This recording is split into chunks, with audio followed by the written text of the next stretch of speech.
later from the Air Force in our parking lot, and the kids were able to ride it, and I just looking at it was getting motion sickness, so I didn't go on it, but all my assistant principals did.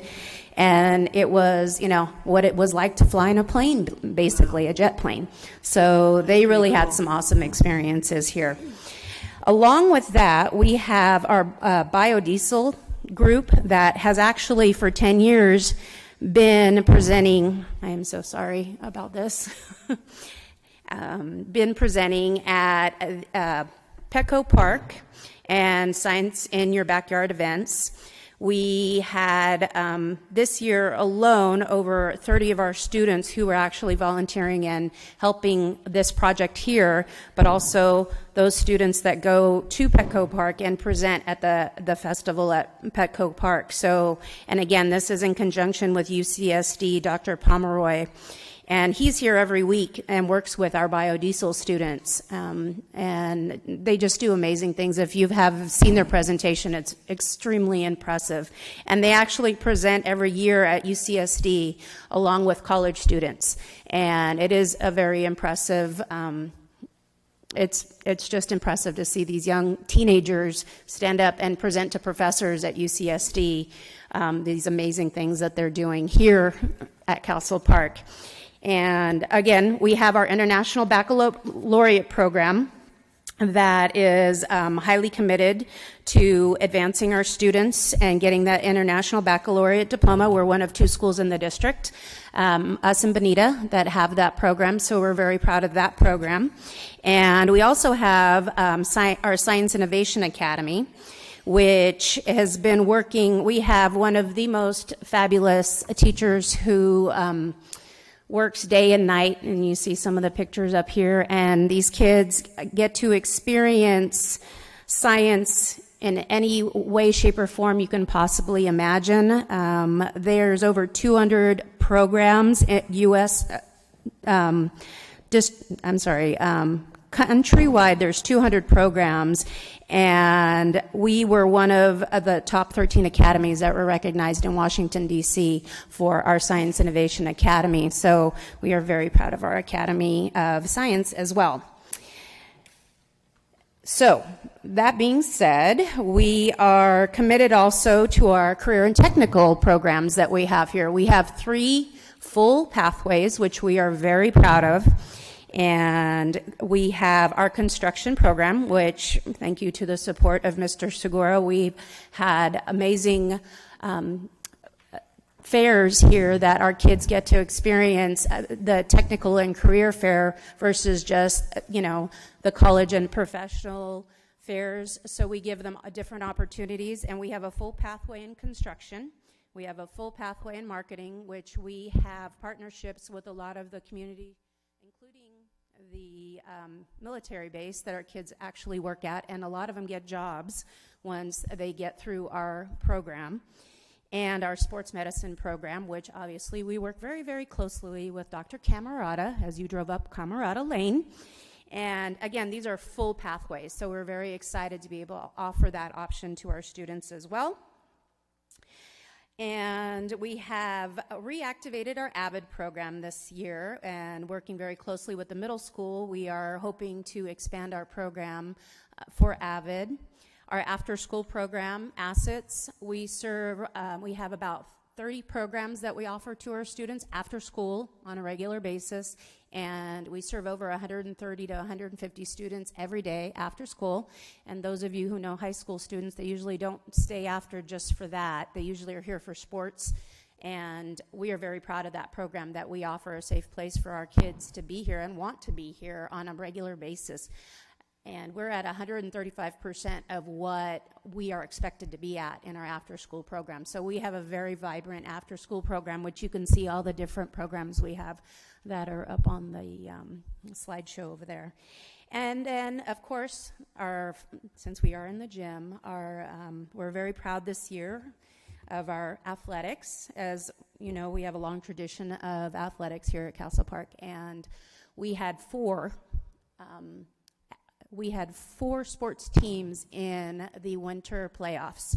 We had both boys and girls soccer, who made it to the semis. We had our roller hockey, co-ed roller hockey, that made it to the playoffs, and our girls were CIF runners-up in Division IV in basketball. So again, we are doing a lot of amazing things here at Castle Park. I'm very, very proud. This is my 4th year here, and I would really like to close with the commitment that Ms. Malari and I have to this community and the work we are doing together. I can't do this without her as my partner down at the middle school. And we not only work together as colleagues, but we also bring our teachers together to make this a fluid pathway up from the middle school to the high school. So I just want to say thank you to the board for supporting us, and to all of our leaders that support us in the work we're doing here at the Castle Parks. Thank you. Madam Chair.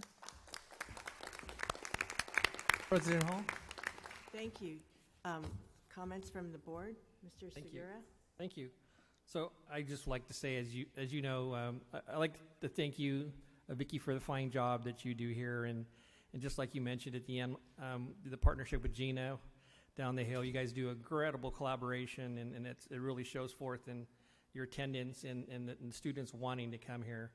I think that's phenomenal. My daughter really is having a really good experience here, and good athlete, as I always brag, and a great student and a good kid.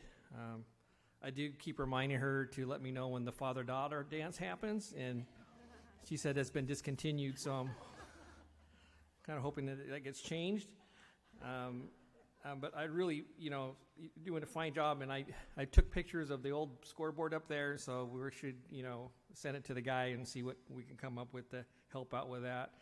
She is in the AVID program that we started, and she really likes it. So, like I said, she's having a real good experience, and I really like coming to the schools on the west side because I love the views you have from all these schools, the beautiful views of the bay and the ocean, as well as at Montgomery, and I don't know if there's a view at Hilltop, but not like here. So it's really you do a real good job with your team and keeping the campus clean. And I spent a lot of, as you know, we spent some evenings there at the football stadium, and I've had a real good time, with her experience, and she got a few more years here. So just thank you for all you do.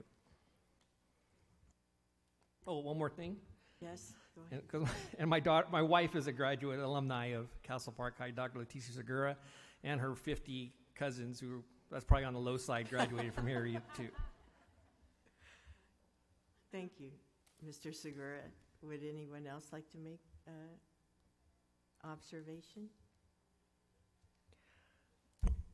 No? Well, Ms. Mitrovic, you have done a fantastic job in the 4 years you've been here. I want to thank you and commend your school and staff for the support they give students in the leadership, and I'm glad to see that students are taking pride in their school and really excelling. So thank you very much. Thank you, Dr. Janney, and our leaders here at the district who helped them with that effort.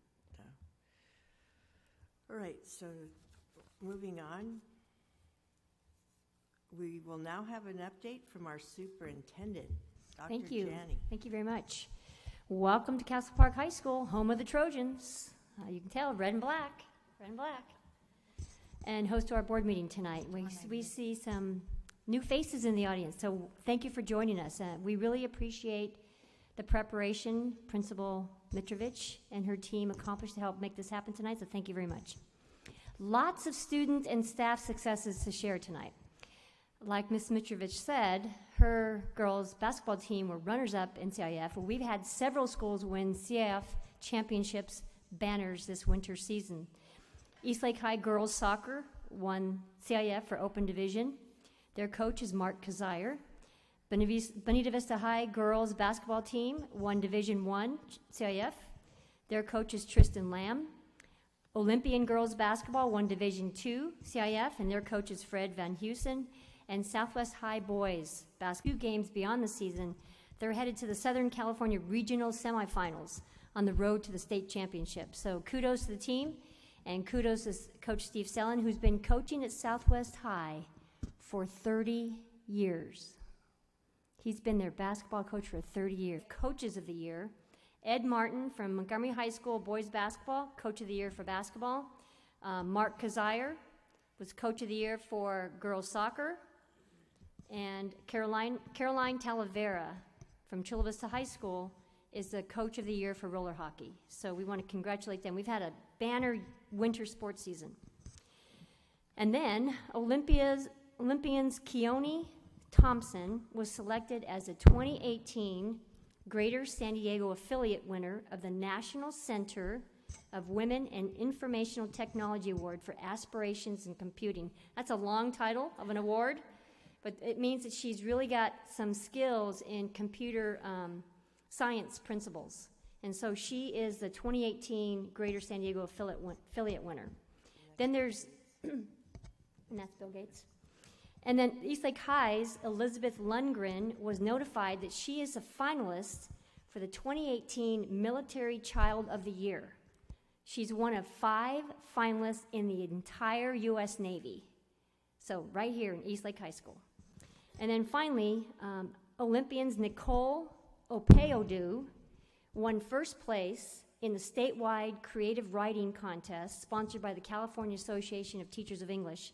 Her poem entitled #Black Privilege will be published in the Journal of California English, and she was able to read that poem to the entire convention this past week when it was held here in San Diego. So congratulations to her. We're very proud of our students and our staff. That's just a few of the highlights.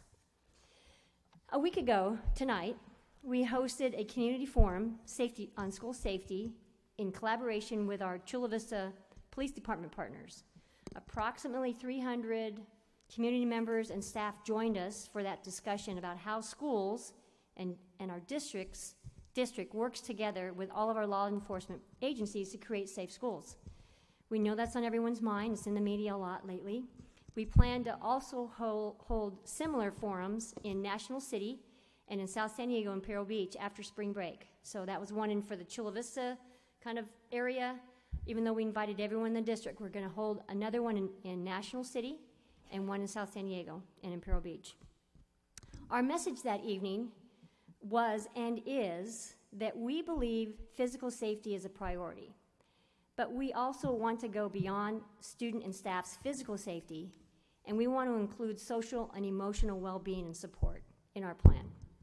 Our goal is to create these welcoming environments where each student, staff, and family member feels safe, they feel valued, and they feel cared for in a way that our communication becomes so meaningful and makes a huge difference. So we believe when students, staff, and community and families feel safe to communicate with each other, that we can learn information to support those who need help. And tonight, we're asking our board to adopt Resolution 4551, the title of being Affirming the Dedication of the District to Provide a safe school environment and positive school climate for all students. And in order to meet the social, emotional, and academic needs of each student in the district, our Board of Trustees is calling on district staff and California legislators to continue and establish services for maintaining safe and positive learning environments. So Resolution 4551 highlights the need to maintain and create comprehensive, coordinated, and collaborative strategies where all stakeholders accept responsibility for their respective roles in establishing that positive environment and climate for teaching and learning. Wednesday, we all know, is the 1-month anniversary of the tragic school shooting at Marjorie Stoneman Douglas High School. And the organizers of the National School Walkout, they're calling on students, or for students, to walk out for 17 minutes, 1 minute for each victim, to show their frustration with the lack of political action taken in response to the many school shootings that have occurred in the United States. We as a district, we recognize that this is an opportunity to provide guidance to students on how they can be civically engaged and politically active in a safe and constructive way. And so as a district, it's important for us to seek those kinds of opportunities to listen and understand with respect and empathy while helping our students to develop their voices. The Parkland school shooting has prompted emotion and student engagement across our nation. However, for safety reasons, we are encouraging our students to remain on campus and in school during those scheduled walkouts. And we've worked with our administrators and our teachers to provide resources that will give students an opportunity to organize and speak out while remaining safe on campus. And so on our website, we also have posted a message to parents and guardians on the walkouts, along with some responses to frequently asked questions. We hope you'll take a look at that, because in the end, we do believe that we are stronger and better when we work together. So thank you for this opportunity to continue to serve and support each of you. Thank you very much. Thank you, Dr. Jane.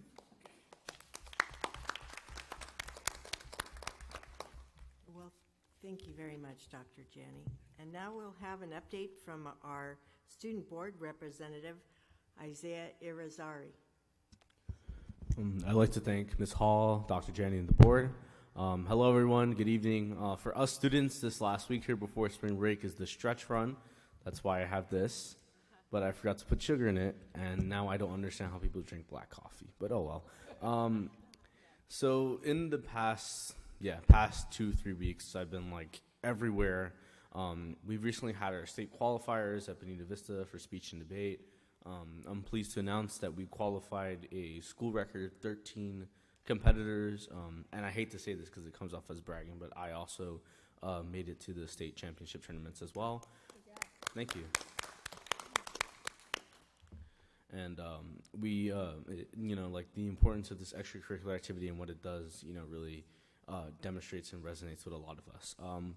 Our campus will also be hosting the national qualifying tournament on March 24th through 26th, and we see it as a great way to raise some funds for the program because we're going to be having food services over there. We're going to be selling concessions over the next 3 days, et cetera, et cetera.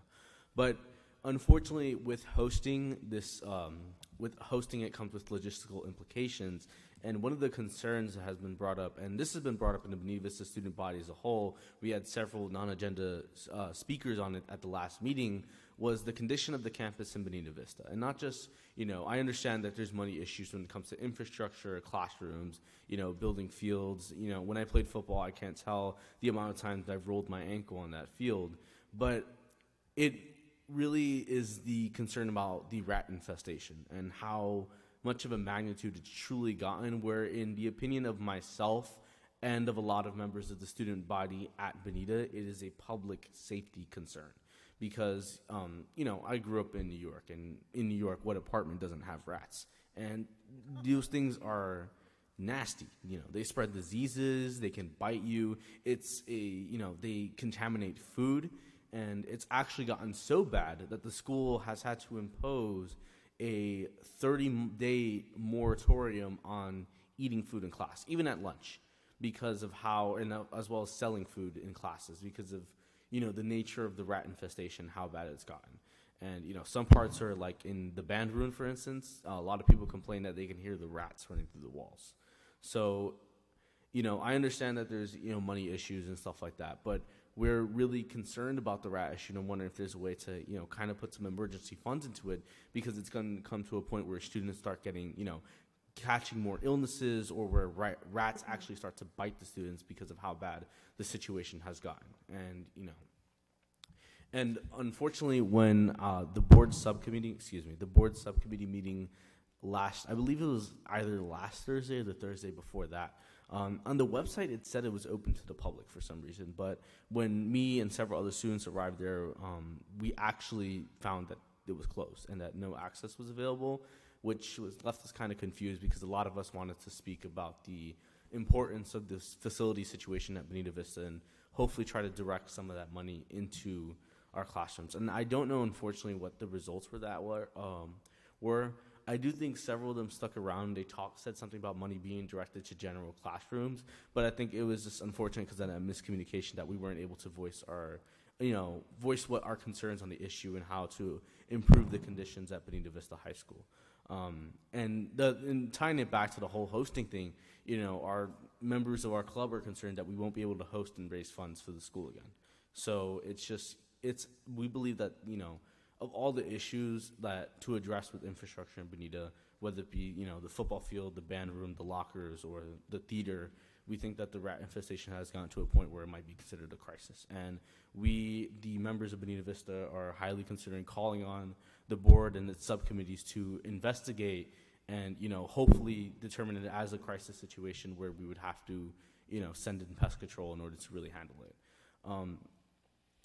So outside of that, on lighter news, one interesting, thing that I wanted to mention was that I actually had over the weekend to write an 1,800-word essay on math and like how to go through a math problem. And I know it sounds weird, and it was actually one of my favorite assignments because I don't really like math, and it was mostly writing, but it was an interesting way to approach it. So I'm in an international baccalaureate math course, similar to the program offered here at Castle Park and also offered at Bonita.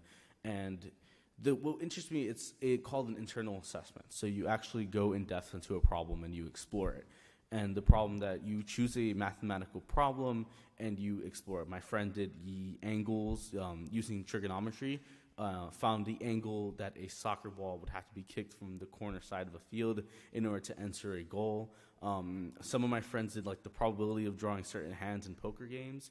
I personally did an analysis of baseball statistics in reference to, I'm a huge baseball nerd, so in reference to like selecting amateur baseball players in the draft and what is the chances that you get a higher player or a higher achieving player.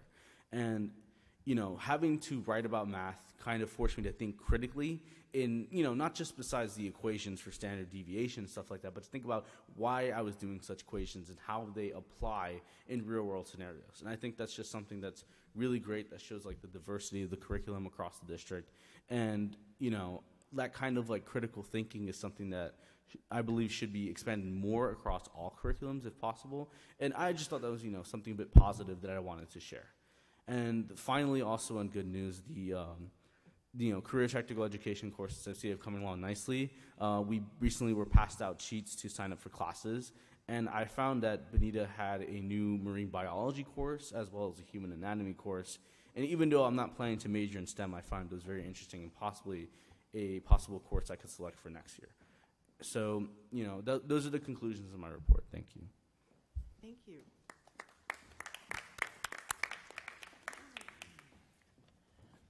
Board members also received a copy of the District English Learner Advisory Committee report. Are there any questions for the chair who is present? Ms. Rico, would you like to address the board? Good evening. I was going to read the report for the whole persons, for That's the fine. audience. Yes, that's fine. Okay. Thank you. In our last meeting on February 22nd, we had 3 presentations. Our first topic was IEP on 5 and 504 plans. It was presented by Mabel Gliffer, our Special Services Manager. Also, we had Nancy Castro Nieto, our district counselor, provided an overview about the agreement the district has with San Diego State University and how it benefits our students. She talked about the requirements that the students have to fill out in order for them to be part of the Compact for Success. And for me, it's something that's really important the parents, students should know since 7th grade, 7th and 8th grade. And especially when students start high school, there should be like a workshop for parents that they learn how important the Compact for Success is and how their students should fill all those requirements. We have parents and students that don't know that we have that Compact for Success, and it's a shame. It's something that should not be not aware because it's really important. You have done a lot of work to have that in our district, and it's something that all students should be aware of, especially parents. Also, she talked about the SAT and the activity scores, when students should take those exams, and how important it is to fill out the FAFSA. Also, we had Dr. Luz Estela, we have on our third topic, we have Dr. Luz Elena Perez, our Director of State and Federal Programs, provided a presentation on teachers' instructional aid and requirements. She made 3 questions for the parents on her presentation, and she wanted the parents to have feedback for you so you could know about how parents think about this thing. The first question was, our greatest area of needing Indians' recruitment of bilingual science and math teachers. What suggestions or recommendations can the DLAC make in this area? The parents said, promote bilingual education. They also say, do not increase their work, and do not increase their work, and do not provide financial incentives. Offer bilingual math classes for students students that are new to the language. Pay for bilingual credentials or authorizations. Provide financial aid to teachers that want to study credentials in bilingual math and science. That was what the DLAC representative said about this question. The second question was, what recommendation can the DLAC make regarding professional development and recruiting of instructional assistants that work with the ELs? Allow parents to volunteer in the EL classes. Recruit bilingual staff.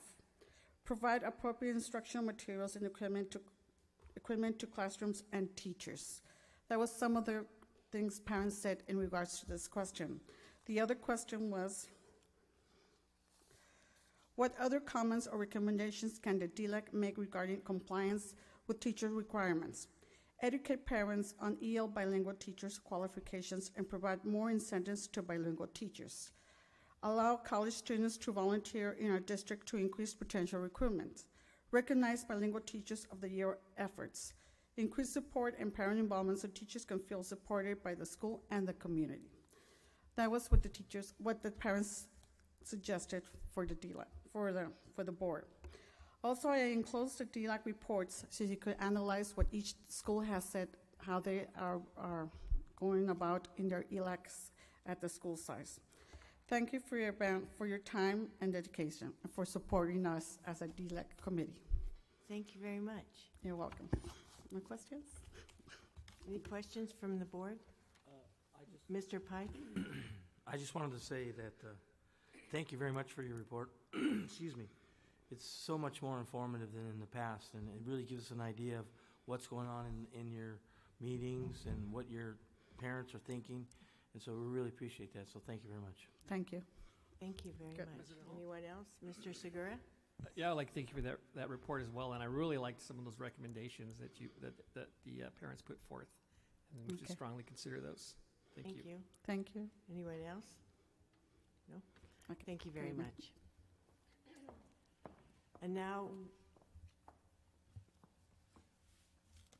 we will conduct a public hearing and authorize the application for the general waiver request to provide a 15-day extended school year program for students with disabilities from June 11th through June 29th, 2018. I will now open the public hearing. Are there any speakers? Do I have a motion? The public hearing. Hold on. Oh, I think somebody, go ahead, you can go to the podium. If you okay. state your name, please. Thank you. Karen Del Sol. Have you filled out a card Yes, to I did. speak? Okay, great. Thank you. Do I push the green button? No, okay. Oh, this is specifically for the public hearing. Is that what you're speaking on? Oh, I'm not on the No, you're for non-agenda items. agenda. Yeah, I'll call Okay. your name. I have your card. Sorry, All wrong right, item. thank you. The public, are there any speakers? No. So are we just No, closing? none for this item. This says the public hearing is now closed. Yes. Do I have a motion for the board agenda item D1? I'll make a motion. I have a motion by Mr. Pike, second by Mr. Segura. Would you call for the vote, please? Segura? Yes. Pike? Yes. Hall? Yes? Sorrentino? Yes. Motion passes 4 yes, 1 absent. All right, then. This is the point on the agenda where members of the public may address the board on any matter not on the agenda and have 3 minutes each to do so. The Board of Trustees cannot legally take action on or respond to matters not posted on the public agenda, but will refer the matter to the superintendent's office for review and report. We thank you in advance for your communication. Do we have any speakers? Yes, Kathleen Cheers? Thank you.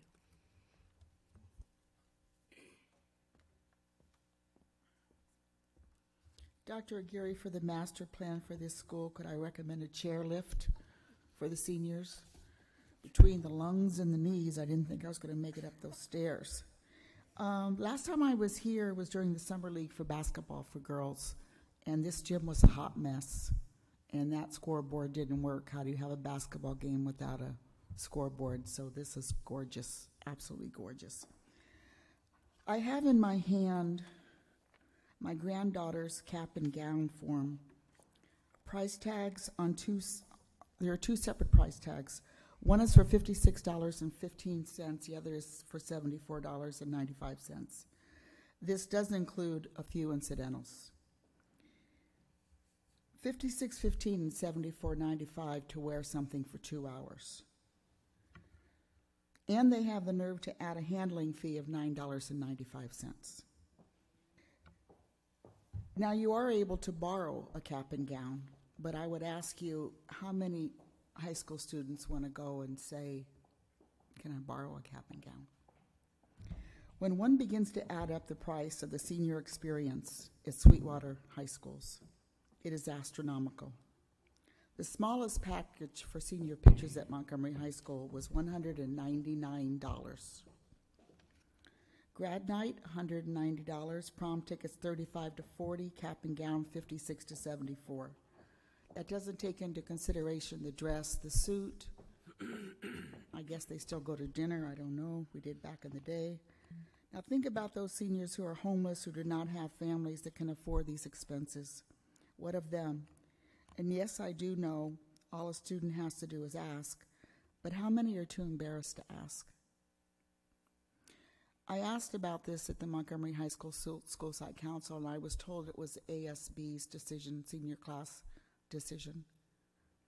But I think that possibly the district might want to take a look at this and begin to, really do a study of it and possibly purchase some of these things as a group, meaning our district.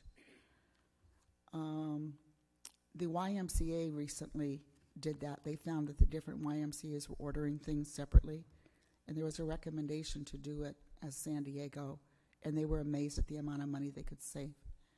My issue is every child deserves a senior experience, no matter what their financial backing is. And I know it's important to all of you because you do have the mantra, every student matters. And other than Mr. Segura, none of you have students that go to the schools, so I just wanted to bring it to your attention. I see it because I have a granddaughter who goes, and because she thinks I have an endless bank account. Thank you very much. Karen Del Sol. Hi, good afternoon. My name is Karen Del Sol. I teach health and AP Spanish literature at East Lake High School. I've also taught health, a dual immersion class. In the last 2 years, we have had 2 suicides at East Lake High School. One student killed himself over the summer of 2017, and another student, son of our beloved teacher, Dr. Price, killed himself over winter break 2017. It hit home in more ways than one. I have a 12-year-old son who is depressed and suffering from anxiety and depression. He attends East Lake Middle, and I alerted the counselors on the mental health of my son. I'm worried. In our staff meeting, Counselor Katie Treat discussed the anxiety and depression epidemic affecting our students at East Lake.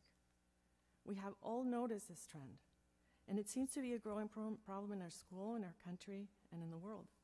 We can speculate to as many reasons why this is occurring. One may be social media and the social pressures and isolation it has created. Another could be the growing pressure to succeed in school in an ever-changing world, the economy, stressed parents. We could go on. But one thing we must change is our strategy to address it. Our past principal, Maria Esther Lizárraga, had the right idea. We began to make health class a mandatory class for incoming 9th graders. Geography classes became one-semester classes in the way that 9th graders would have both the class in 9th grade, geography and health. It fixed some problems with offering the class to all mixed grades. It is ineffective when you have a class mostly of seniors taking the course. Another problem besides having mixed grades was that some years we need a lot of health classes, and other years we don't need that many health classes. What ends up happening is a lot of teachers teaching a single class of health once in a while. I believe that we need highly trained teachers to teach the class. In the last 2 years, 2 very well-trained teachers have been able to expose students to skills of communication, mental health, resiliency. I attend workshops in restorative circles and Ernie Mendez training on emotional intelligence and mindfulness. I'm using my training in the classroom. I'm teaching students the difference between the adult brain and the adolescent brain so they can better understand themselves. I'm teaching the skills of communicating assertively using the iMessage. And we do skits and scenarios dealing with conflict. Conflict resolution is a big part of the course. We discuss stress and ways to deal with stress. We do weekly mood checks, and students have their assignment a place to vent privately in a Google Classroom assignment. A lot of the things I'm doing in the classroom took time, training, and planning in PLC. In order to make the health class a powerful tool in defeating the anxiety and depression epidemic, it needs to be offered at the lower grades. And one teacher may be teaching other subjects, may not have all the necessary training it requires today. So I'm asking that you reconsider and offer, at least East Lake High School, the opportunity to offer 9th grade, 1 semester health, and 1 semester geography. Thank you. Kathleen Lippett.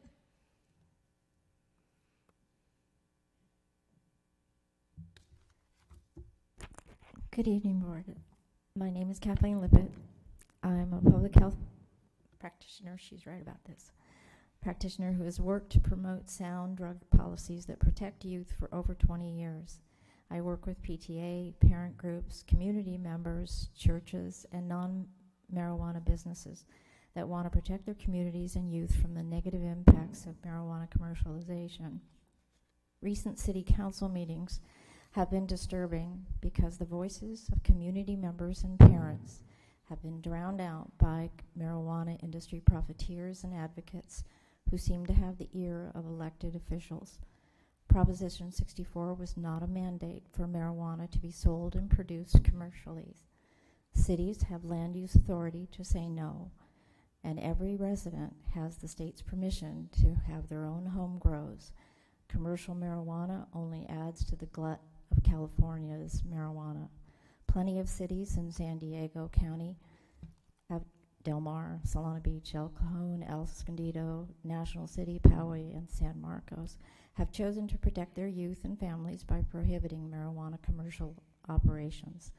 The Chula Vista City Council reasoned that because law enforcement resources continued to be used to close illegal marijuana operations despite their ban, that they would adopt marijuana regulations and grant permits for them. Not only has this strategy been found to be ineffective and unworkable elsewhere, it defies common sense.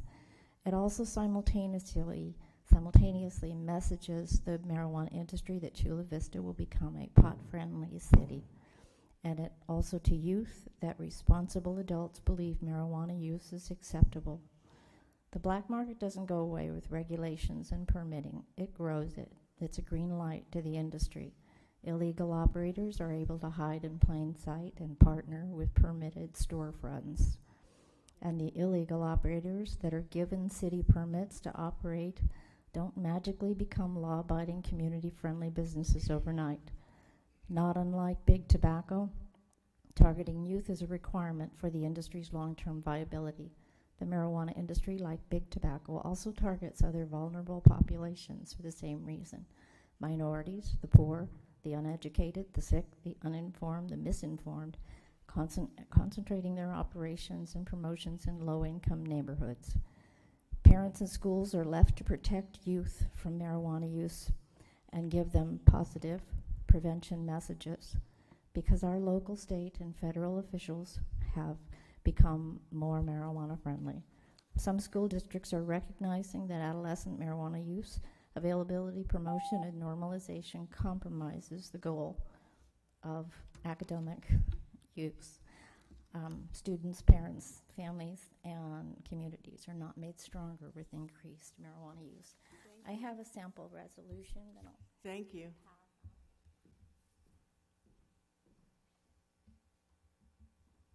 Belia Rico Ornelas.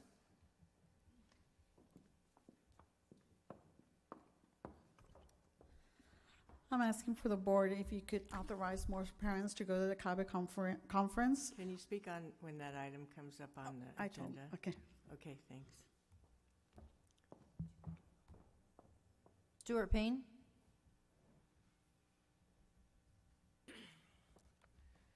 Good evening. You know, I've been sitting there looking at y'all all night, and your spacing is off. It kind of makes me feel like I'm leaning. Y'all got not enough space on this side, too much on this side. But anyway, I'm here again to talk about Olympian athletics.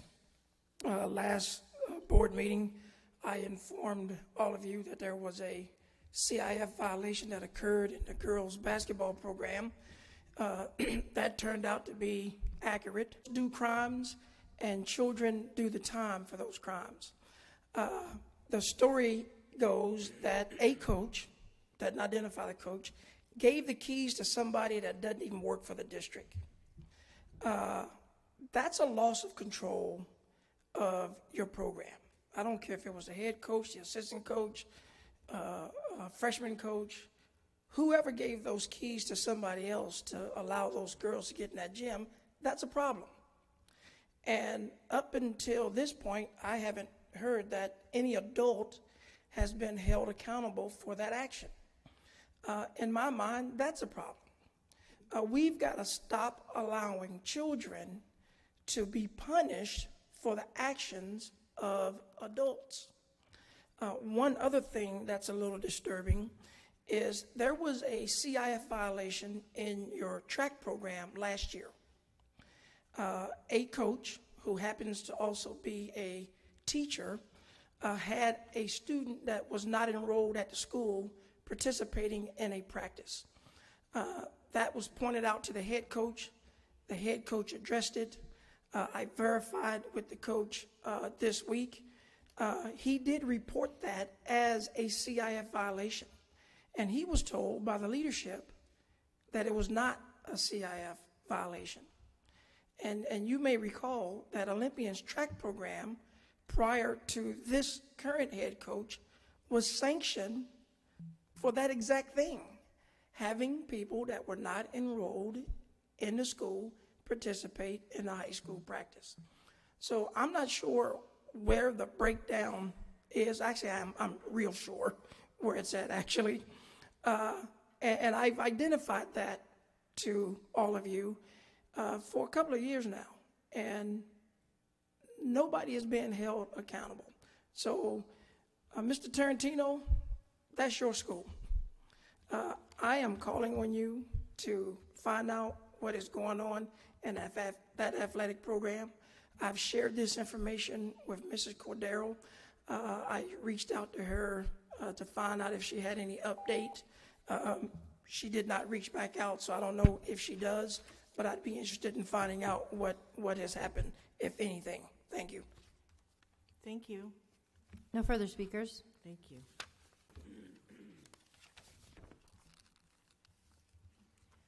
We will now have the formation of the approval and consent agenda. Clerk of the board, will you please read the items being pulled from the consent agenda? Yes, the following items have been pulled. F3 by Mr. Tarantino and the public. F5 by Mr. Tarantino and the public. G1 by the public. G2 by Mrs. Hall. G3 by Mrs. Hall. G4 by Mr. Tarantino. H1 by Mr. Tarantino. H3 by Mr. Tarantino and the public. H4 by Mr. Tarantino. H5 by Mr. Tarantino, Mrs. Hall, and staff. J1 by Mr. Tarantino. K1 by Mr. Tarantino and staff. N2 by Mr. Tarantino and the public. Q1 by Mrs. Hall. And Q2 by Mrs. Hall, Mr. Tarantino, and Mr. Segura. Thank you. Could you confirm the item H, was it G1? Because I'm not G1, showing it. that was the public speaker. It's been pulled by the okay. public. Thank you. That was added after we gave you yours. Okay, so, do I have a motion to approve the consent agenda? So moved. I'll second. I have a motion by Mr. Segura, second by Mr. Pike. Will you call for the vote, please? Segura, Yes. Pike, Yes. Hall, Yes. Tarantino. Yes. Motion passes 4 yes, 1 absent. Okay, so now we'll move on to D. Wait, we have one that's pulled first, right? Item K1. Thank you. Ms. Michael? This is to conduct, no, She- this is about. she has the clicker. Yeah. I'll get the G1, K1. This is a report on the, and on the 2017-18 second interim report certifying the district solvency. So after Ms. Michael does her report, we'll hear public speakers and then ask for a motion to approve. Just trying to get the clicker on here. How do you turn it on? How do you turn this on? The clicker. It won't, it's not reaching.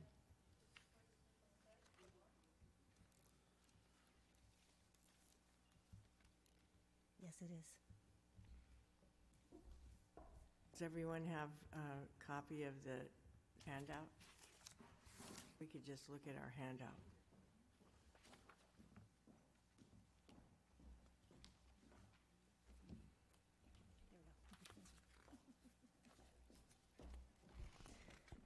Thank you. Thank you. Auspicious start. Good evening, Board, President Hall, Superintendent Janney. This report this evening is to apprise the Board of the changes that have occurred in the general fund budget since we reported to you in December for the first interim. But first, before we go forward, again, I'd like to acknowledge that the budget analysts and Mr. Martins from the Finance Department are here with us. They are the ones that do this work, and if there's any questions that I can't answer, then hopefully they'll be able to step in and assist. So our agenda this evening is going to be talking about the second interim revenue first, and if there's any changes in assumptions, a little bit about the local control funding formula, and then the changes in the actual revenue budgets for these last few months. Then we'll go into the expenditure budgets, and again, basically do the same things, talk about any assumption changes, and then what the actual changes in the budgets were.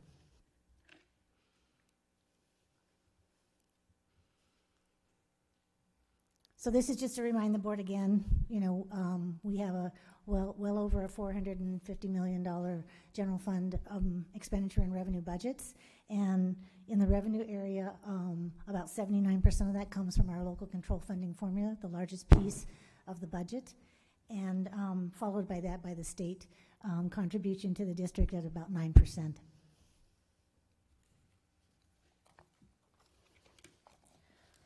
So we'll talk a little bit about the revenue assumptions. Just a couple of slight changes since the first interim. The state has revised the gap rate slightly. It moved from 43.19% to 44.67%.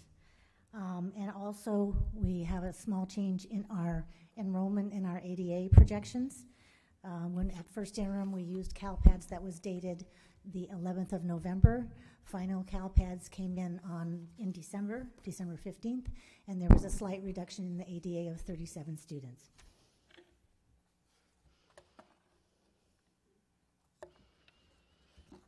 So just to talk a little bit again about what the district receives with respect to the LCFF, and our base grant is resting at about $319 million, almost $320 million.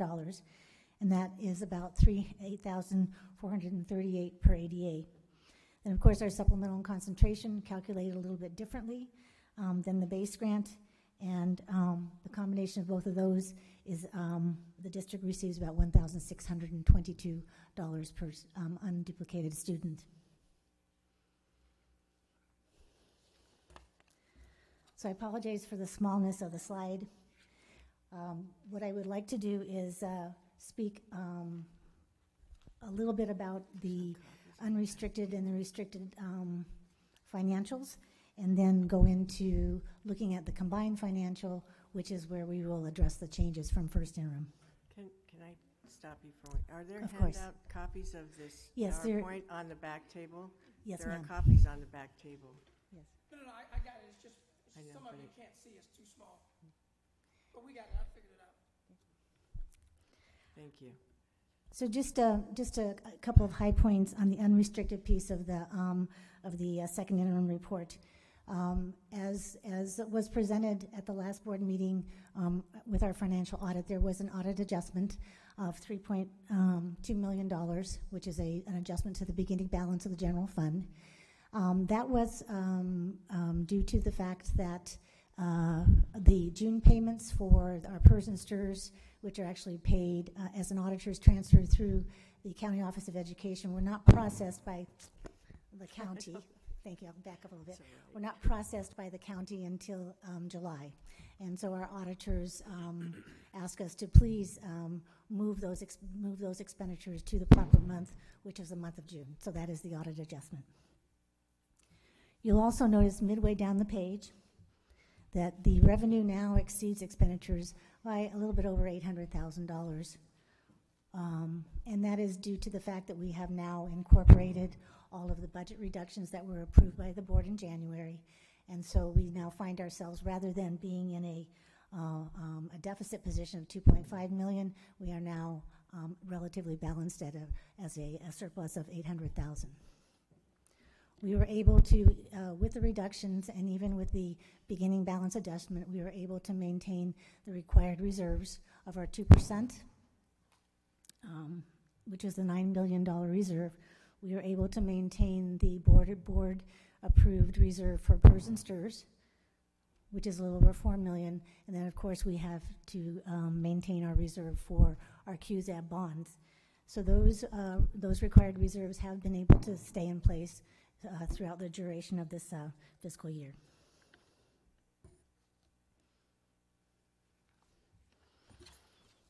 So I'd like to talk a little bit now, if there aren't any questions with respect to the unrestricted piece of the second interim, I'd like to now turn to the restricted piece of the interim. And there's really very, very little change in the restricted programs. As we talk about some of the changes later on in the presentation, you'll see that the majority of the changes come from gaining new funds or additional funds for some of our grants and entitlements. So there's really we still have the restricted financial still remains in balance. We used at the beginning of the school year $2.7 million of restricted beginning balance, and that was budgeted at actually at adopted budget time. So that has not changed. So we will go through some of the other changes in the restricted piece as well.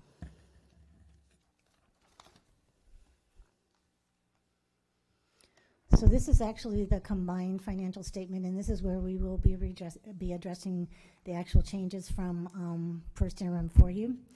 So I'd like to kind of ask you to put a placeholder on that page as we move through discussing the changes in both revenue and expenditures.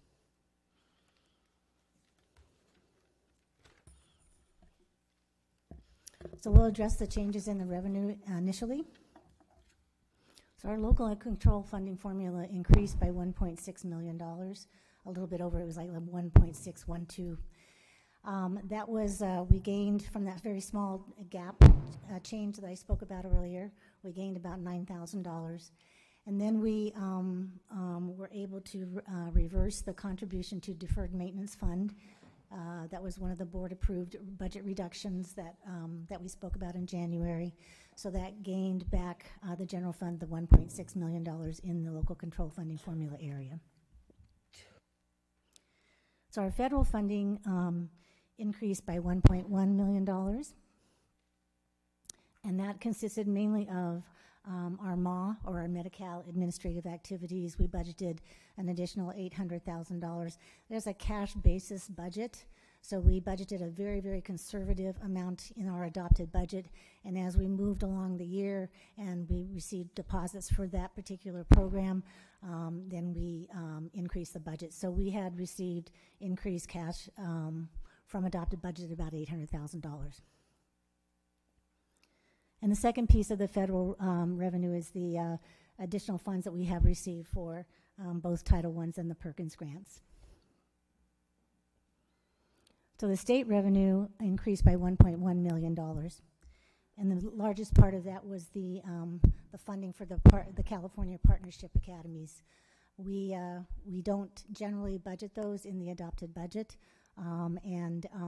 So they have all, now that we have the entitlement letters, we have budgeted those not only, and those are in collaboration with the sites and So they are now, so now that we have the actual entitlement letters, we have budgeted those as well.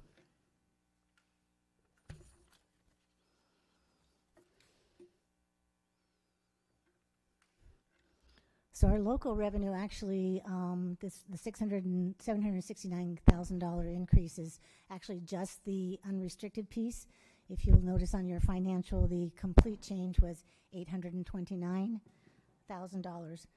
Large pieces of that were the Wallace grant that we received this year.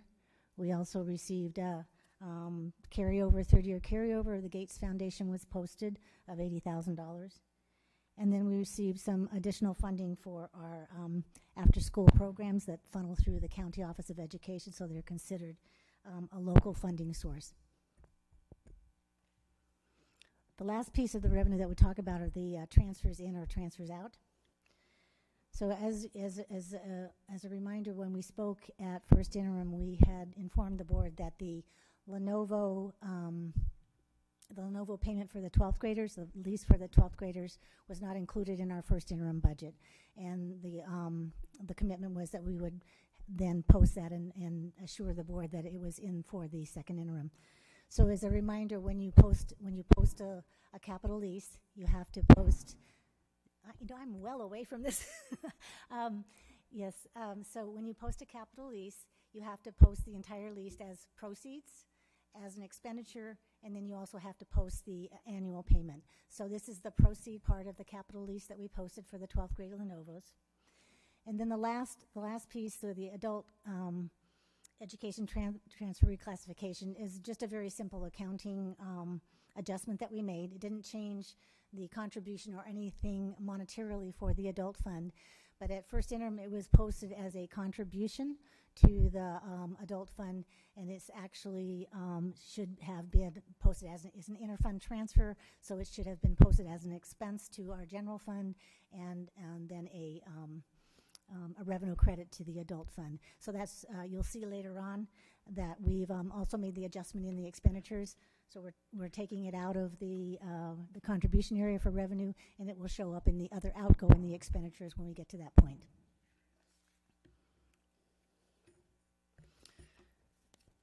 So are there any questions on the revenue before we move into speaking about the expenditures?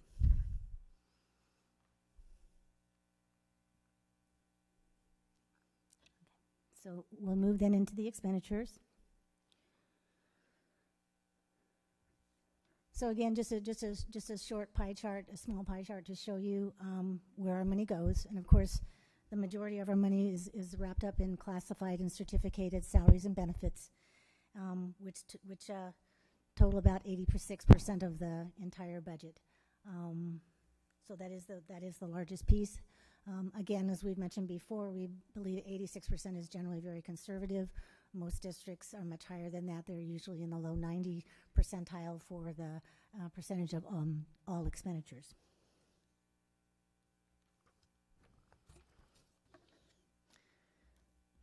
So just one correction on this slide. Unfortunately, these are the assumptions that either remain in the budget at first interim and or change, and there's really only one basic change. But on the first bullet, the health and welfare cap, it should say average actual 11,040. Unfortunately, that was cut off at the time. That is that is still the average actual that was used at first interim and has not changed. We've been doing some analysis, and actually we believe that the actual has gone down, but we need to still do further analysis to make that call. So all of the rest of the assumptions are have not changed since first interim. The only one would be the last arrow. And again, we've already talked about that we've removed the deferred maintenance transfer from the budget so that it has increased the LCFF revenue.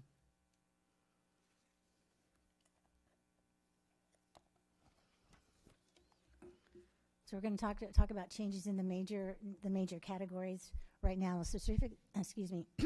Certificated salaries increased by $2.9 million, and a piece of that, I would say, all of these are realignments. So they're not actual additions to the budgets. They're realignment from other categories, other expenditure categories. So in reviewing certificated salaries, we believe that that they needed to be shored up by about $1.7 million. Looking at the encumbrances and looking at the projections for not only contracted but substitutes and special extra duty. And so we made that revision. And if you'll notice down, further down where in classified salaries, the reduction of 1.1 million, that is where the majority of that shift came from.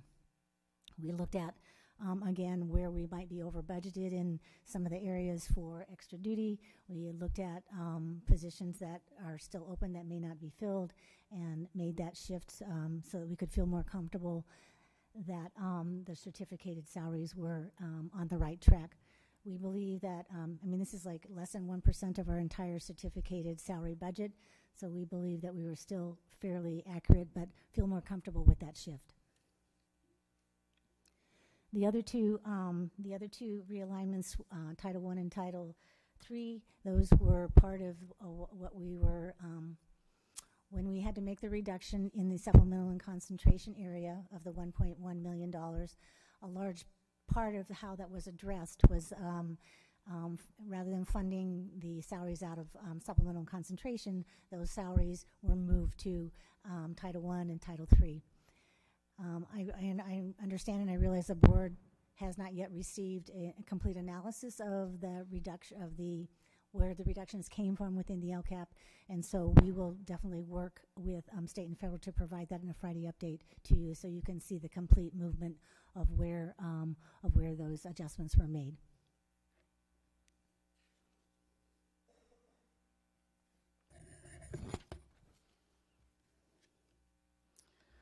So again, the books and supplies were reduced by $2.1 million. And again, the majority of this comes from realigning with reductions in the LCAP. The salaries, the $933,000 were actually moved from the 4,000s in the LCAP to the 1,000s in the LCAP. In other words, from supplies to salaries. So then we could then shift those salaries into Title I, within Title I. And the realignment also for the $311,000 was also a realignment within the LCAP from the 4,000 objects to the 1,000 objects. And the last piece in the books and supplies is the career technical and education. If you recall, that was also a part of the approved budget reductions made by the board in January. So that is a reduction of those expenditures for that particular program. Our contracted salaries increased by $202,000, and it's basically in these three categories. The nurse finder's contract is titled something a little bit differently, but it is basically the company that is used to hire for nurse substitutes because the district does not have any of those available. And that contract needed to be increased by $100,000. As we moved along the path, it was more expensive than it had been in previous years. We budgeted our California Partnership Academies, part of those funds, at $64,000. And then we also had to realign funds within the educational technology budget to accommodate the Barracuda filter purchase. Our capital expenditures, there you see the $4.1 million offset to the proceeds for the 12th grade Lenovo's. This is the expenditure piece that I said that you would see. And then in the other outgo, you will see the actual annual payment for the Lenovo of the $1.2 million. And you'll see the offset of that adult education transfer reclassification that we spoke about earlier that was posted as a contribution, and now we have moved it to an expenditure category.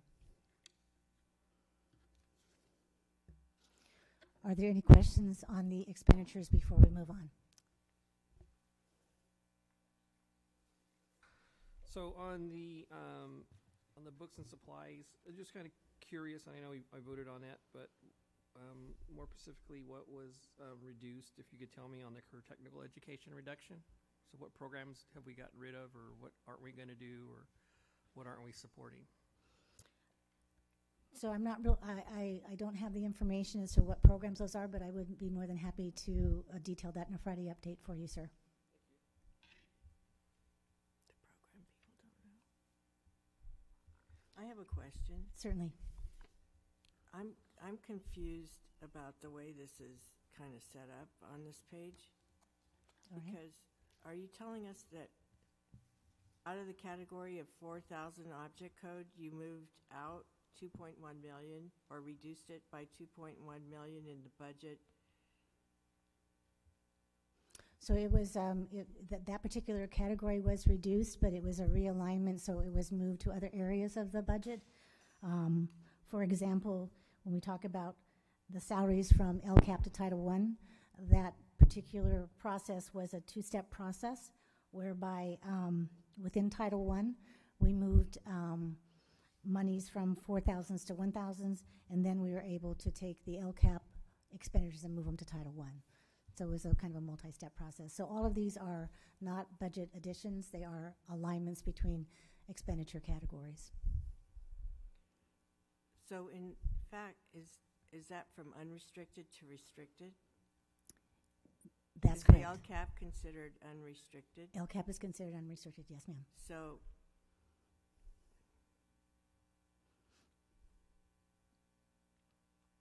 overall, you reduced the budget by 2.1 million in books and supplies. That's correct. Correct? That's correct. So was it increase? So are you saying that that was just a flat decrease? You're not increasing something offsetting that 2.1 million decrease? So the first two items, yes, because they're moved from, they were a movement, I believe, from the LCAP to restricted. However, the last item is an actual reduction for the CTE. Yeah, so 2.1 million was reduced in books and supplies overall in our general fund budget. Is that what this slide is telling me? It's actually combined, so it's a combination of the changes that happened in the restricted and also in the unrestricted. So yes. that would be general fund. Yes. Right. Yes, it's all general fund. That's right, correct. Because those are combined together to be. That's correct. Right. That's the only thing in general fund, is it? That's correct. Restricted and unrestricted monies. Yes, ma'am. So you put 2.1 million, and then it was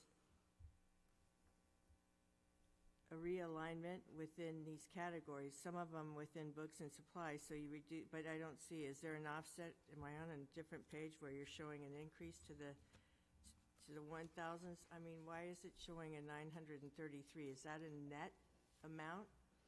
That would be a net amount, yes, ma'am. So, and that net decrease was to LCAP money or to LCAP and Title I and? It was a movement so within Title I, and I'll just check with the analyst to make sure that I'm saying this correctly. So within Title I, there was a movement from 4,000s from supplies to salaries, and then the second step was to charge salaries that were in LCAP to Title I. So if you're just moving stuff around, why is it showing a reduction on this slide? Could I interrupt for a second? Sure. Isn't this part of, remember, we needed to cut back to meet our budget reductions because of a drop in enrollment, and so we needed to reduce supplemental concentration by $1.1 million, and the rest came out of general fund. 1.6 came from deferred maintenance, 1.1 from supplemental concentration, and the way that we accomplished that 1.1, or a large portion of it, was that we moved some of those expenditures from supplemental concentration to Title I. Right. Things that we had never put in supplemental concentration before. Then now became Title I expenditures for this year only. I think this is a really confused. I think Yes. we need to maybe. So I'll I talk believe. to you about this maybe in a. So I believe that about this, because I think I understand what you're saying. What I want to see it in a picture that makes it more clear. So I'll talk to you about it maybe this week. So I think I think that the Friday update with the complete analysis of what was moved from where things were shifted in supplemental and concentration and where they were shifted to would certainly be very enlightening and would probably answer most of your questions. Right. Well, I mean, I know that we've had that information on several occasions.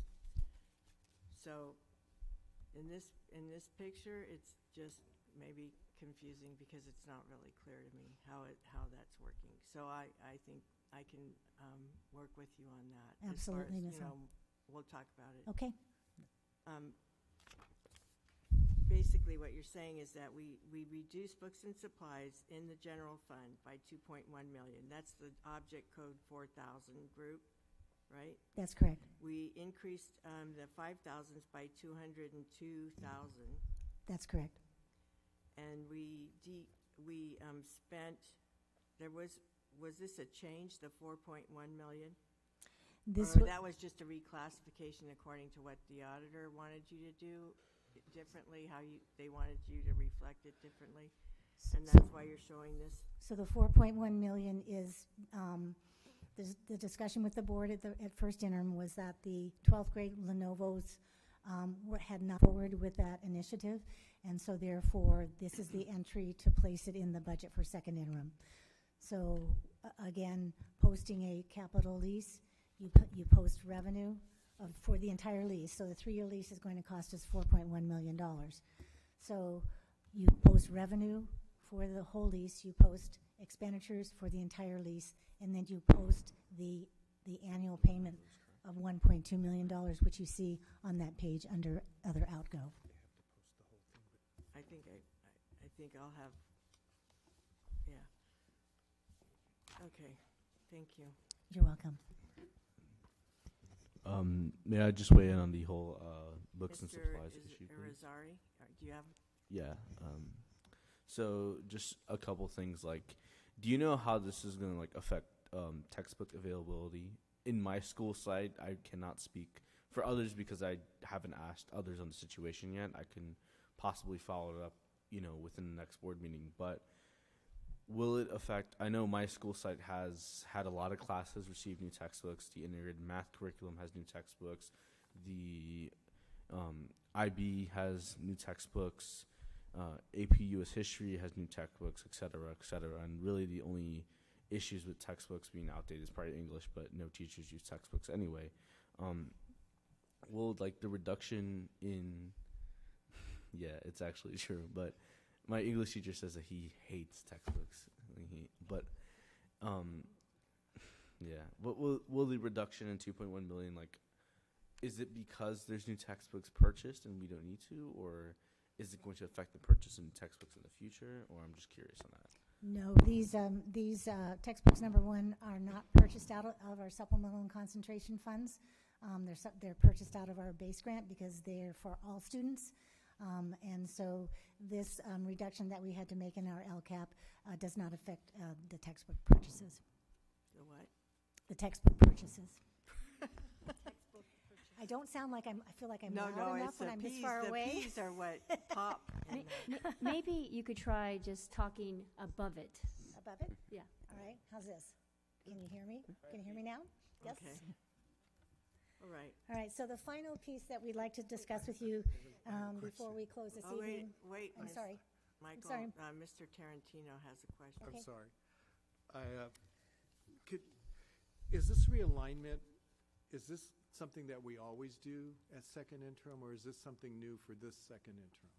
No, there's always generally, and actually, your first interim is basically, posting all of your carryover, making sure that any new entitlements that you have no knowledge of at that time are posted. Second interim gives you a little bit more time to look at your budget, to make sure that you're on target in particular areas, and to see if you don't feel you're quite on target, how you can make adjustments to feel more comfortable that you're hitting target. So what I understand you saying then is that based on the information that we have at first interim, which is fluid, we make certain assumptions, and then we program that, and then we have a little more keener idea about what's happening at second interim, and therefore necessitates the realignment of funds. Yes, So, I would say that's correct, Mr. Tarantino. in terms of the adult education transfer, I don't understand anything you said. Okay. So I'm sorry, Okay, but second. I didn't understand. So what? It's not a net gain. It's not a net gain. not- no or monetary change. Or monetary change. That's but correct. I don't understand what we did. So when we posted the adult fund transfer, actually in the adopted budget, I believe, we posted it as a contribution. So it shows up as a negative in your revenue because it's revenue that's going out to another fund. From the unrestricted fund. Yes. So, Okay, so So that's how it was posted. In working with the SACS report and looking at, because it will tell us whether we've done something wrong or put it in the wrong category. You know, we get a technical checklist basically. So we looked at this and it should have been considered an expense. So we moved it out of a negative revenue. We put the revenue back into contributions, and then we showed it as an expense down in the other outgo.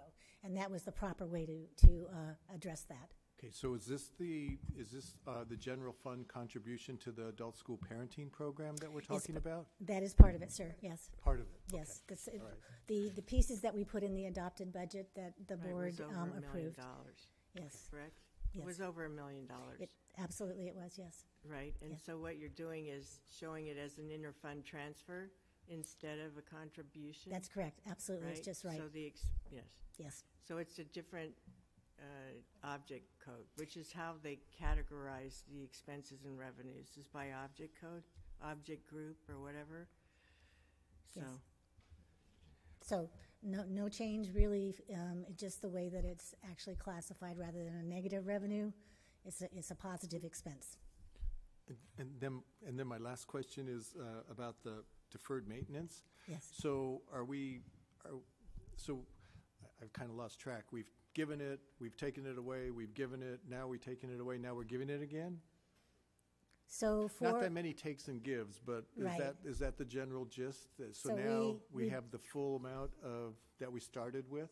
So we budgeted $1.6 million to be transferred from the general fund in the adopted budget, Right. to be transferred from the general fund to Fund 14, which is the deferred maintenance fund. Correct. That was a reduction that the board approved, that we didn't have to make that transfer from the general fund. Also, because we have we have alternate balance. ways to fund it. Correct. We can use Fund 40. So we actually reversed that transfer. So out of Fund 14, the deferred maintenance fund, we took away the revenue, basically, and we put the revenue back into the general fund. Okay, so there's a net thing of zero. So they're back at what we started with, correct? The deferred Because like I maintenance, said, we gave it, we took it away, we gave it, now we took it away, now we're giving it again? No, No. we didn't. We reduced it. we gave it and then we took it away. That's it. That's it. That's it.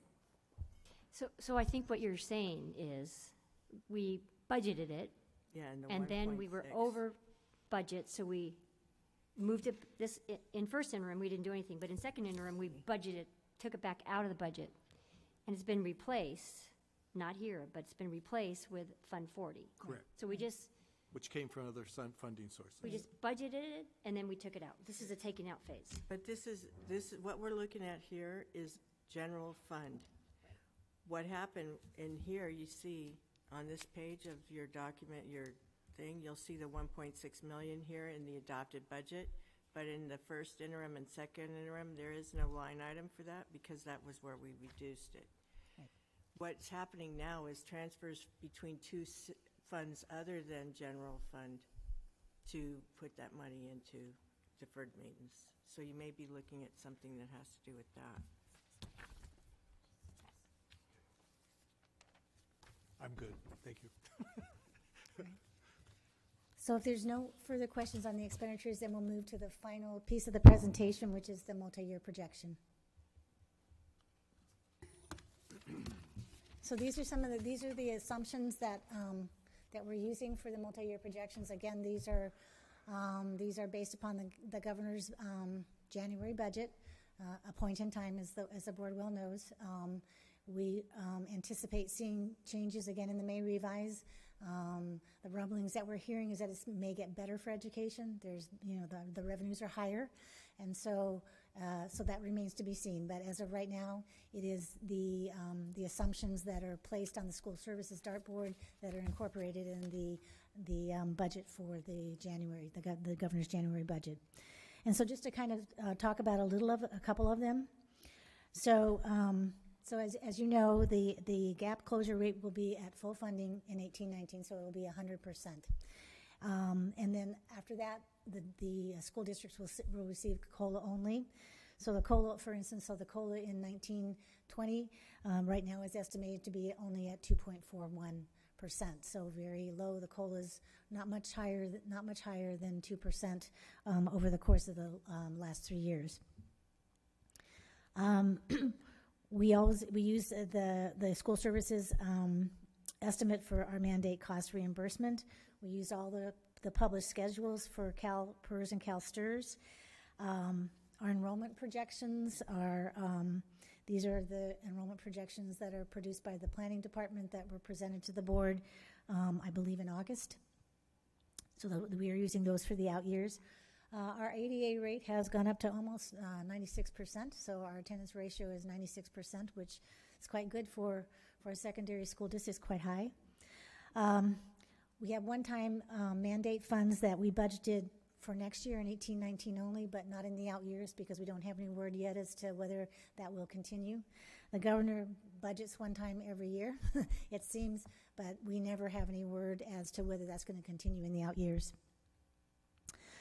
So you will see the statutory COLA has been budgeted. Of course, in 18-19, it is part of the LCFF gap rate calculation, but then in the out years, it will just be strictly COLA because the gap rate will be completely funded.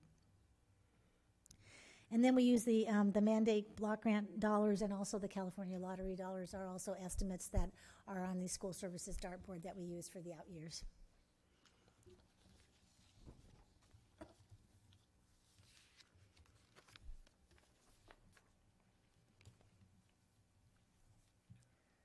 So the final slide of the presentation shows you what we believe it's going to look like in the out years. 17-18, again, you'll see that expenditures exceed revenue by 1.9 million. That is the combination of the 800,000 that we are positive in the unrestricted, and then the 2.7 million dollars that we budgeted from the beginning balance for our restricted programs, which was done actually at adopted budget. And then we're projecting fairly significant surpluses in the out years, particularly next year with the gap rate being funded at 100%. And again, cautioning the board, we've discussed this before, is that based upon our most current knowledge and certainly in the May revise, this may change. Are there any further questions? Thank you, Ms. Michael. Thank you for your time. Board members, do you have any more questions? No. Thank you, Ms. Michaels. Mr. Irizarry? Not to knock you guys or anything, because I know you've done a phenomenal job, but the outlooks for 2018-19 and 2019-20 are very rosy. The only issues is, are we going to run into any problem, or do you foresee us running into any problems? Because I remember at the beginning of the year that we were projected to have a bit of a surplus, and we had to make some adjustments because now we're in the red. Mm-hmm. Is it possible that the same thing could happen for 2018-19, or are you still looking at, with say the worst case scenario, still a surplus? So I think that probably our data. So you're talking about the adjustment that needs to be made because of the ADA. The ADA basically adjustment because the ADA that was used at adopted budget was too high. I believe that we got through a year of putting together the attendance system in Infinite Campus, and there were some challenges and there were some audits that we did of ADA, and so I believe that those issues have been resolved, and we have a clearer picture for next year. We won't have those difficulties, and I do also believe that that our enrollment projections are more updated with Mr. Woods doing that just a few months ago. So I'm confident that our enrollment projections will be closer. but we will certainly be monitoring it very, very closely. Thank you. You're welcome. Thank you. Anyone else have any questions? Mr. Tarantino? No? I'm sorry, what? Did you have any other further questions? No, I pulled this item, but my question was answered. It was about the San Diego County Office of Education, the audit thing, 3.2 million. Oh, the audit deficit. adjustment, Thank yes. you. Thank you. I had a couple of questions. Of course. So, one of them, just for nerds like me that might be wondering, I'm looking at the SACS report, and I wanted you to just kind of go through what the difference between column A and B on the section of revenue expenditure and changes in fund balance. So could you just generally explain what the difference is between column A, the original budget, and column B, board-approved operating budget? So your original budget is your adopted budget that the board approves in June. Your operating budget is basically your second interim budget. Thank so, you. And that first interim, of course, it would be the first interim budget. Yeah, so that would reflect any reductions that we are recognizing because we had to actually reduce the budget. It's That's not correct. projecting, it's actually what we've actually, as a board, have approved in reducing or accepting grants that may have come in after we did the original budget. That is correct, Ms. Hall. Thank you. And I had a question on page 3 of that section, and it was about why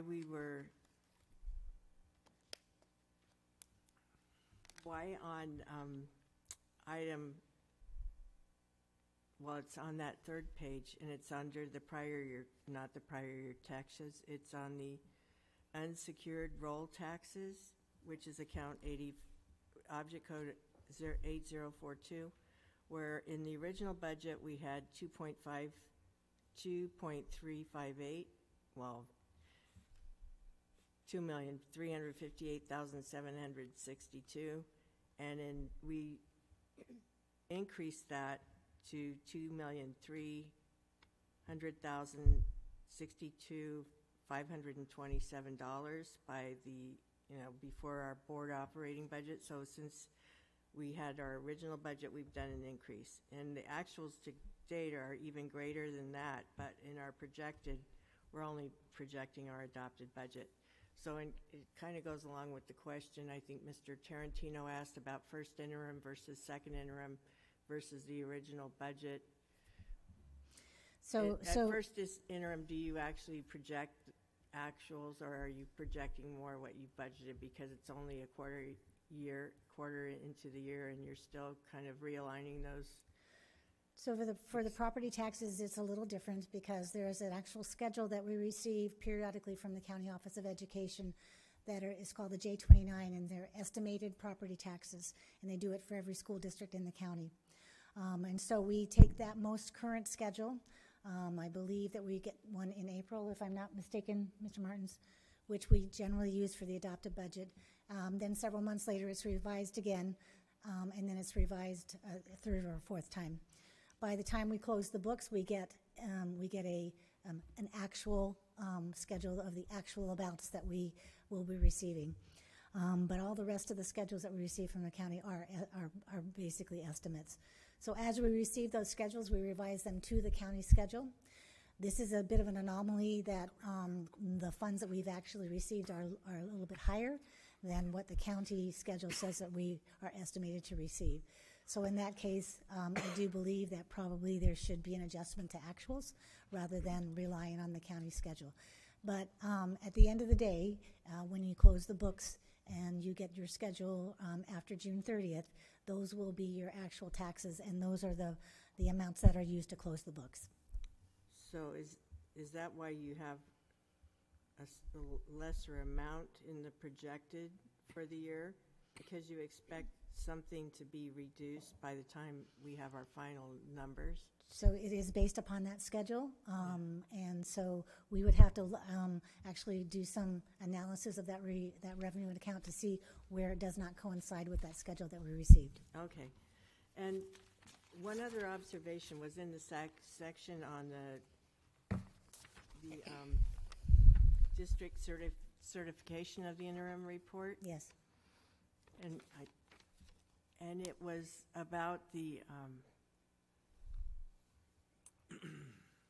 section, the page 3 of 3 of that section, item A4, where it's about new charter schools impacting district enrollment. And the question is, are any new charter schools operating in the district boundaries that are impacting the district's enrollment, either in the prior or current fiscal year? And you answered no, and I'm wondering if we in fact know the answer should be no, or should it be, how do we know it's no? So we have interpreted that to mean that during the course of this year, has this district approved any new charters operating within our boundaries that would possibly affect our ADA, which we have not. The 3 charter schools that we have been in existence for quite some time.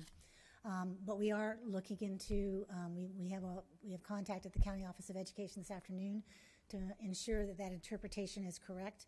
We've also asked them the question of the fact that if there is a charter school that's established in our district that we're not sponsoring, which is technically not supposed to happen, how do we possibly get information on that school that we would be able to even analyze what effect they would have on our ADA? So we do have those counties we do have those questions into the county to Mr. Watson at the county office this afternoon to get clarification. Thank you. It kind of goes to another question that I'm bringing up, and it's not really, it's more for the superintendent, and so she can direct it to the appropriate staff. And it is, when we did an adjustment to our ADA, which came in less than what we projected in our budget, yes, and based our original budget on, have we broken that down by school?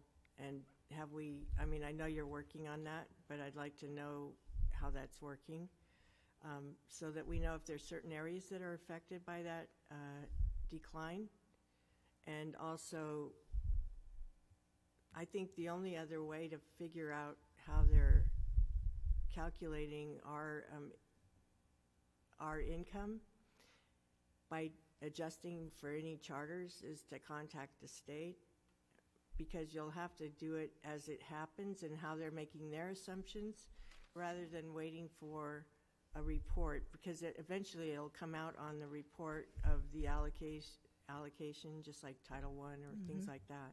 But we know, here's what we do know, is that many of these charters that we haven't approved are going straight to the state for approval. They're bypassing us, and I think there's one currently from a district out in the East County.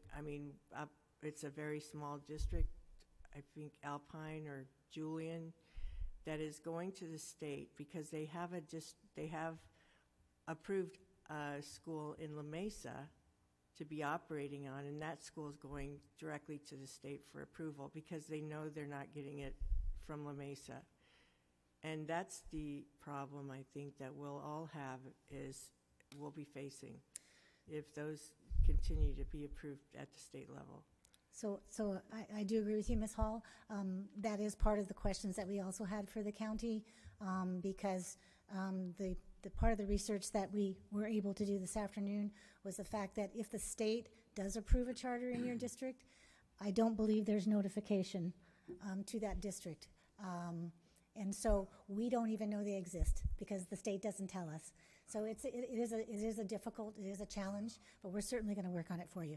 All right, thank you. You're welcome. I think this one of your staff has something to add. Come on up here and state your name. Well, let me run the meeting, okay? Thank you. You have to introduce yourself. Hi, my name is Maria Prince, budget analyst. I just wanted to reinforce the comment that Karen just made. We contacted the San Diego County, and we also contacted the state because we wanted to know the process, the notification process, because I believe that when charters come to our district, if we don't authorize them, then they might go to the state, and I believe the state is not notifying districts. So we contact them today, and they reply, and they will give us an answer really soon. Thank you. I think one thing you could, I think one way to sort of maybe get some information is contact the fiscal office that prepares the entitlement.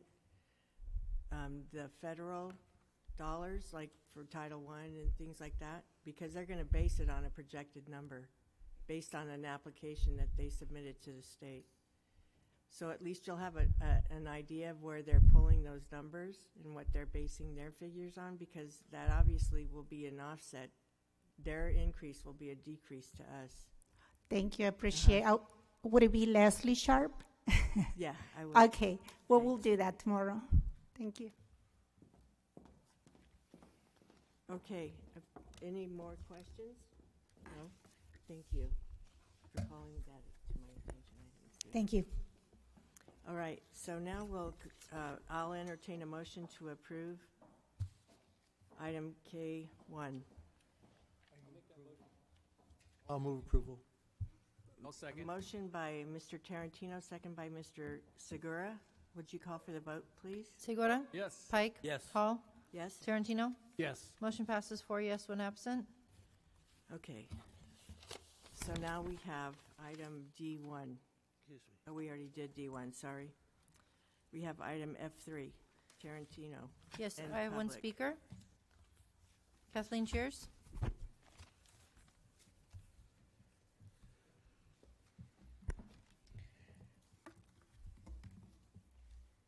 The only reason I knew that this meeting was scheduled was because of this agenda item, but if you go to the calendar, it tells you that there's a workshop, but it doesn't tell you what it's about. And I don't know if you're aware of that. No, the one from. Not this meeting, the meeting, we're on F3, right? Yes. Yeah, Yes. okay. So if you go to the calendar, it tells you there's a workshop, but it doesn't tell you what the But workshop's about, We're on as F2. was Saturdays. Wait a minute. F3 is request for information and policy direction from the board to staff. Is that what that? Yeah. Yes, ma'am, but it also says staff will prepare a workshop for March 19th, 2018. This is what I'm referring to. Oh. And so I would just like to make the recommendation that when you put something on the calendar, that you put a topic, like what it's about, because I didn't know what Saturdays was about either. And moving along, and would it be possible for any materials to be put up as soon as possible? Trustee Tarantino pointed out at Saturday's workshop that Brown Act was being adhered to by Secretary Vacedo, which is absolutely true. However, this has been a bone of contention with me. I don't like showing up at a meeting and having to review something in 5 minutes and then ask a question that makes any sense. And while Mr. Tarantino did say at Saturday's meeting that you had just gotten the information as well, I would think that you all would want the information so that you could pose questions. But thank you very much. Thank you. No further speakers? All right, Mr. Tarantino. Yes, all of my requests could be answered on a Friday update. First one is in regards to Mrs. Cheer's information about caps and gowns and the cost from various schools, and if that cost is just for the cap and gown or if it involves announcements and other kinds of senior information. Second would be in regards to Ms. Del Sol's concern about health and the proactive things that we're doing across the district in terms of addressing student suicide and depression. I don't know about the mandatory health for ninth graders. I think that's a site decision, and it's based on a site decision. So I don't know I don't know that that's within our purview or not, but. And then the last thing would be in a Friday update, to address the 2 CIF violations that were brought forward in Mr. Payne's public comments. The one that I know that a lot of times action is taken against adults, and because of personnel issues, we can't disclose what those actions are. So I don't know that, we can actually provide information on that. But definitely, if we could talk about the CIF violation, which I believe revolved around the Sunday practice of a girls' basketball team and the handing of the keys to someone who was a non-student, and then the CIF violation in track last year with the non-student participating in the high school practice. That's all I have. Thank you. Ms. Cheers? Anyone else? Ms. Cheers? Mr. Segura? So, yeah, so if I could just get a refresher on kind of piggybacking on what Mr. Tarantino asked about the health, but actually mental health, and what we offer for our students, either the 9th graders, or not that it has to be a class, but just a maybe if we can do, if there's a one-day class or session on mental health, and just that whole sort of service that might be out there. I know that, there's just such a big that's such a big part of what's happening in with all our students in the country. And I think it'd be important to if we have that already, that's great. But if there is something out there that we could do to support the students. Thank you. I think we've had some of that information presented on our LCAP presentations, but if you're talking about curriculum, is that what you're asking about? I don't know if it would be curriculum or just how the class master schedule, what kind of options schools have to offer that to schools? Well, not necessarily like a class. If we could have a class for a whole semester, it'd be great, but just something that addresses it at the school. All right. At each of our schools for each of our And do you want that to be a presentation in the future or in a Friday update? Just Friday update. Okay. Thank you. All right. So if that's it, yes? May I make a quick request in regards to the rat infestation of Benita Vista High School? I think we do have something on that was sent out, and we'll have our board clerk show you where you can find them online. Okay. I'm sorry. Thank you. Thank you. So on our next subject is item F5. Approve the contract with Target River. Oh, is it possible? I'm sorry, I didn't get the last one approved, did I? No, it's okay. I was going to ask if we could take a break. Oh, yes. We'll take a 10-minute break. Thank you.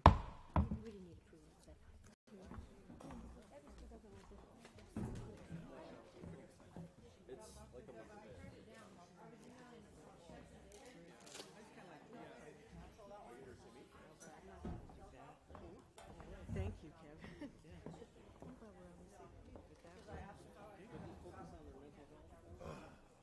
I think people go and they want to put that, Yeah, I do too. because they're very into, Have I turned them out? Have I changed them out? No, not even our. Yeah, this is their system that they got.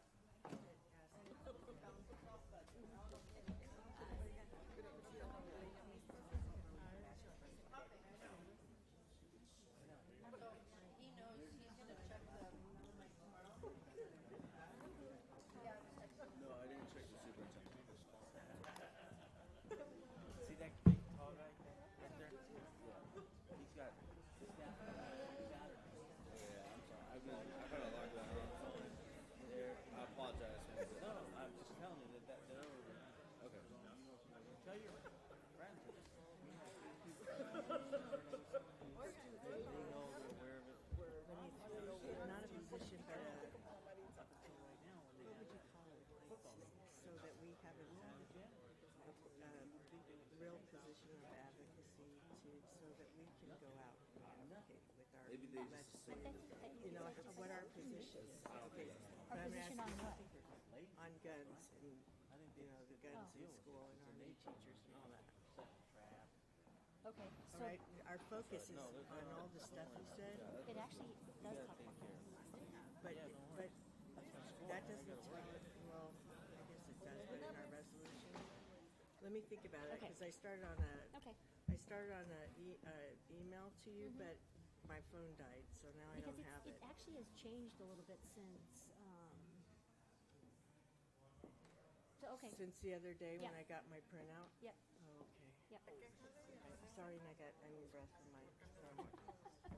You have a question?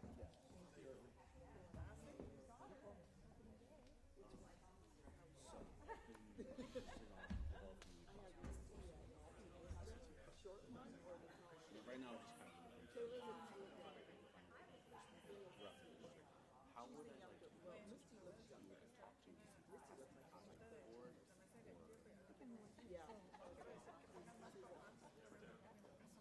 I know, like, well, one idea I have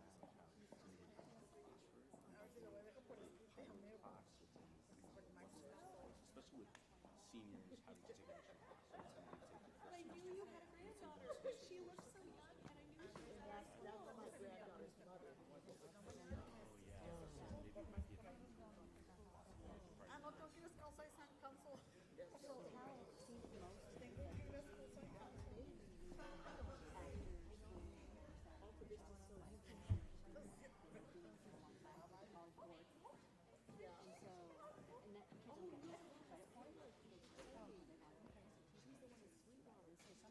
do that. So your point though is you want to make sure that everything. So are you saying Bonita doesn't offer one?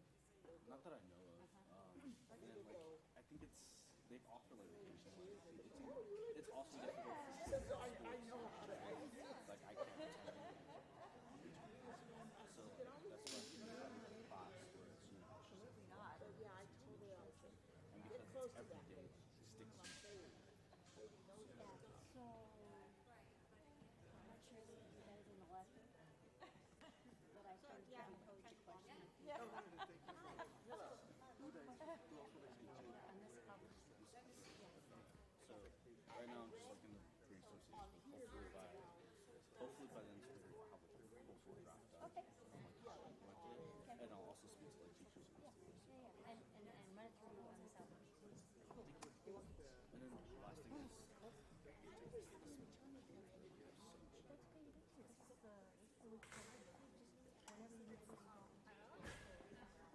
I just hate doing this. I feel like I have to stick here the whole time. But like, So we have long meetings, so when you need to leave, you leave. the last ones leave early a lot. Like, Once we get done about 9:30. So, yeah. So you need to leave now? yeah. Okay. That's okay. That comes first. That comes first. Like, hopefully after this week, everything should be a bit more stress-free. Now, you know we have a meeting during the break. Are you in town during the break? It's on Tuesday, the 27th. Oh, it's on a Tuesday. Okay, yeah. Then I can definitely judge. I wasn't It's sure the about weekend Monday. after your 24th, 25th, 26th. Which I actually won't be attending. So I'm attending the Youth Environment Conference. Oh, you are? Okay. It's like a mentorship program for the middle school girls. So Okay. So you won't be here for the 27th? yes, definitely. You will or you won't? I definitely will. You will be. Yes. I thought it was like on Monday. I wasn't sure. No, but it's a holiday. Yeah, definitely. Not only is it spring break, it's a holiday for us. So nobody's working that day. Okay.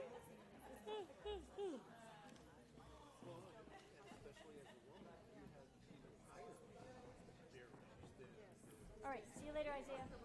Have a good night, Dr. Jenny.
vote for the approval of, yeah, well, that's what I mean.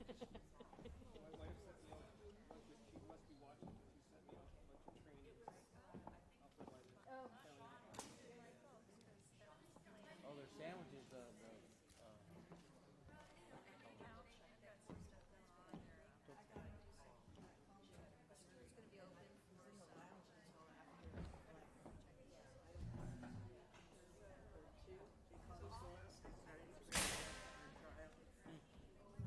And then they didn't let us go because they wanted to get their jury set. Are you a federal or? We're in Mr. federal Tarantino, court downtown. Isaiah left, so we can scoot out. We can spread out. And so he wouldn't, and I parked across at Ace Parking, cost me $30, but at least, yeah, a block away. I just said one day I'll take the trolley from Pond, because I don't have to be there till 9 in the morning. Oh, yeah, but we were in there until. Yeah, thank you, because you know I was at that one dinner and I did. So That was thank because you for taking care of yes, I did. That recognition thing. Well, why don't you go?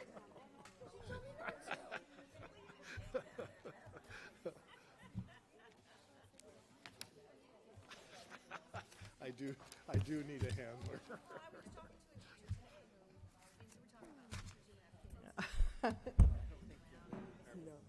No. Okay. All right. We're coming back in session, back to order, please. All right, so now we are on item, let me move my stuff here. F5? G1. G1. Yes, I have. Sorry. Oh, did we No, do F5 is correct. Yeah, F5, you're right. F5. I have one speaker, Colleen Cook-Salas.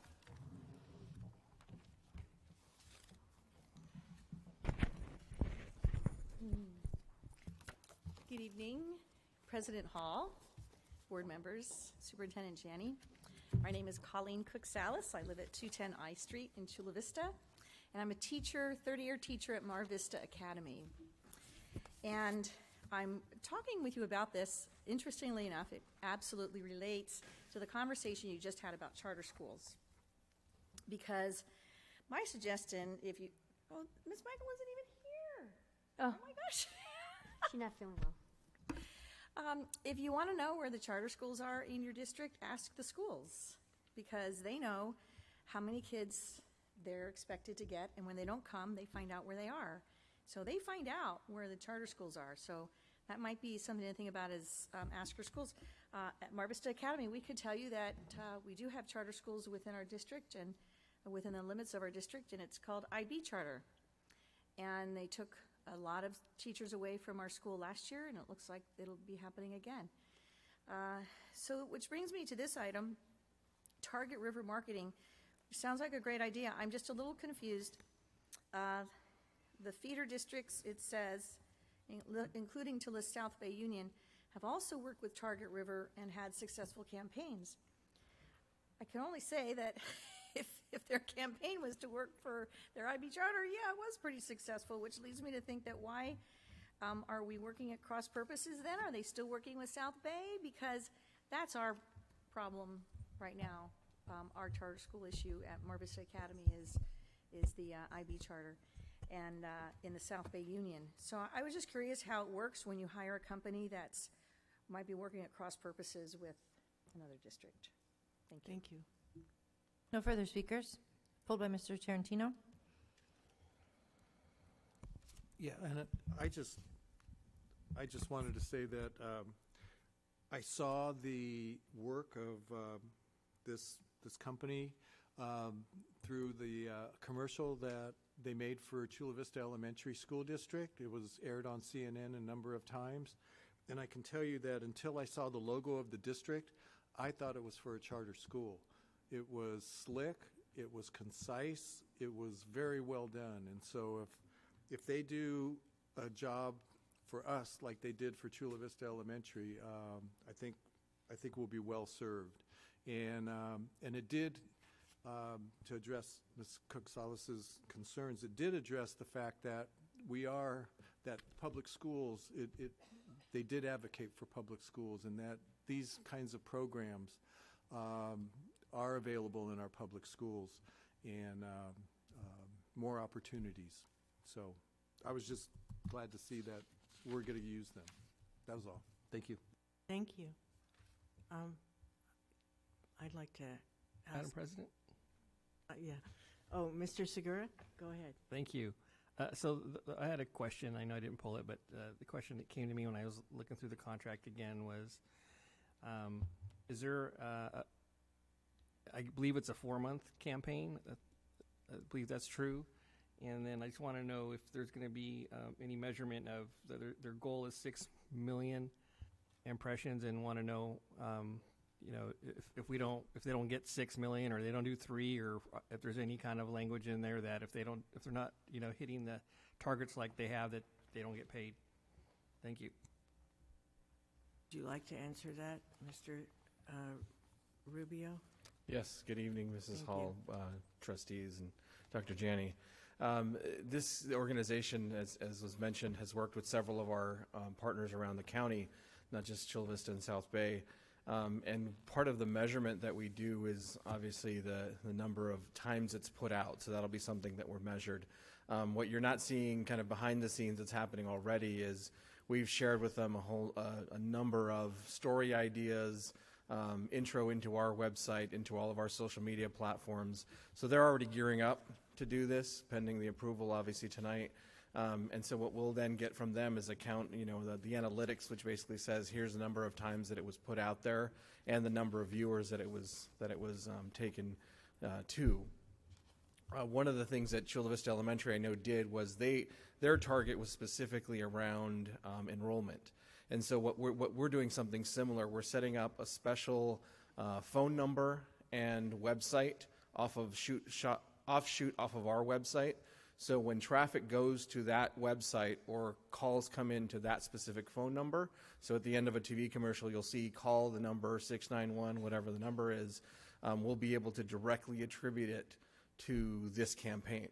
And so what they did was around enrollment, and their target, I believe, was, they estimated the cost of it, which would be about 10 students, new students enrolled. I think they circled somewhere around 100 students that they actually got. And all attributed to this specific campaign. So that's one of the ways we'll measure it. But then also in terms of analytics, so all of our different platforms that we'll be using that. And it sounds like a lot, but that's actually kind of a conservative number. So we're hoping to actually surpass that quite a bit. Thank you. I have a question. I mean, I think this is a good idea. And I think if we can capture some of our enrollment that's left and recapture that, it will, the ADA will bring in enough. And we obviously have to fight. That's just the way it goes now in education because of all the privatization efforts. But I would like to ask Dr. Janney if we could look at also bringing in a consultant for our website, because I think our website needs a lot of work.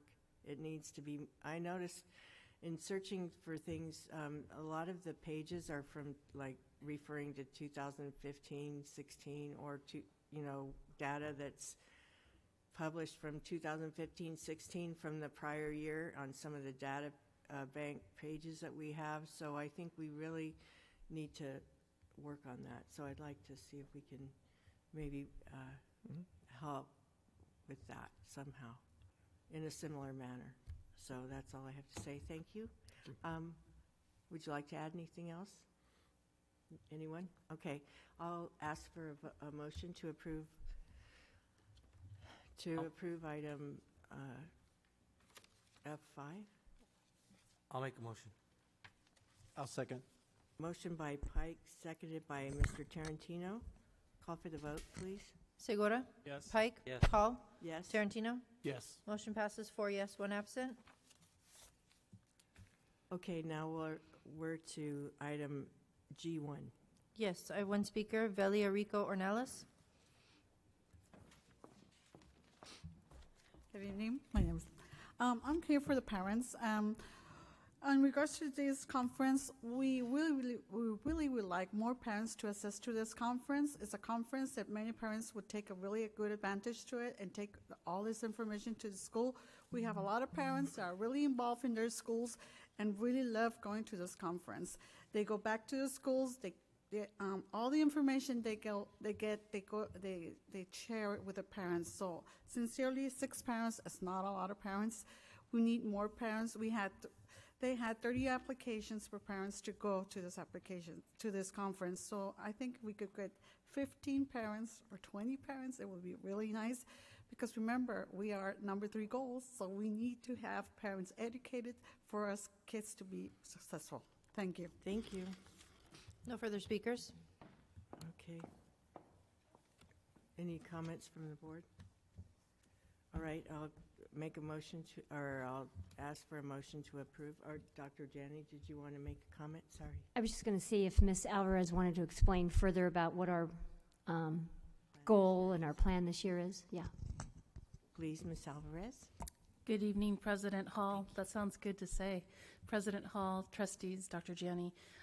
The reason that we've allocated 6 for this particular conference is that for the first time, Sweetwater Union High School District will be holding their own mini CABE, directed by our staff and our community.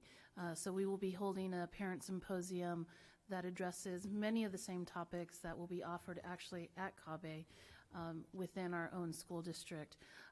The secondary reason is that as we've looked at our budgets and we've looked at our LCAP funding, and we've had to conduct some, as you've seen, some reductions, we're using Title III funds in particular to fund this. And at this point, these funds are limited, and so we can accommodate 6 that are funded district-wide by the central budget.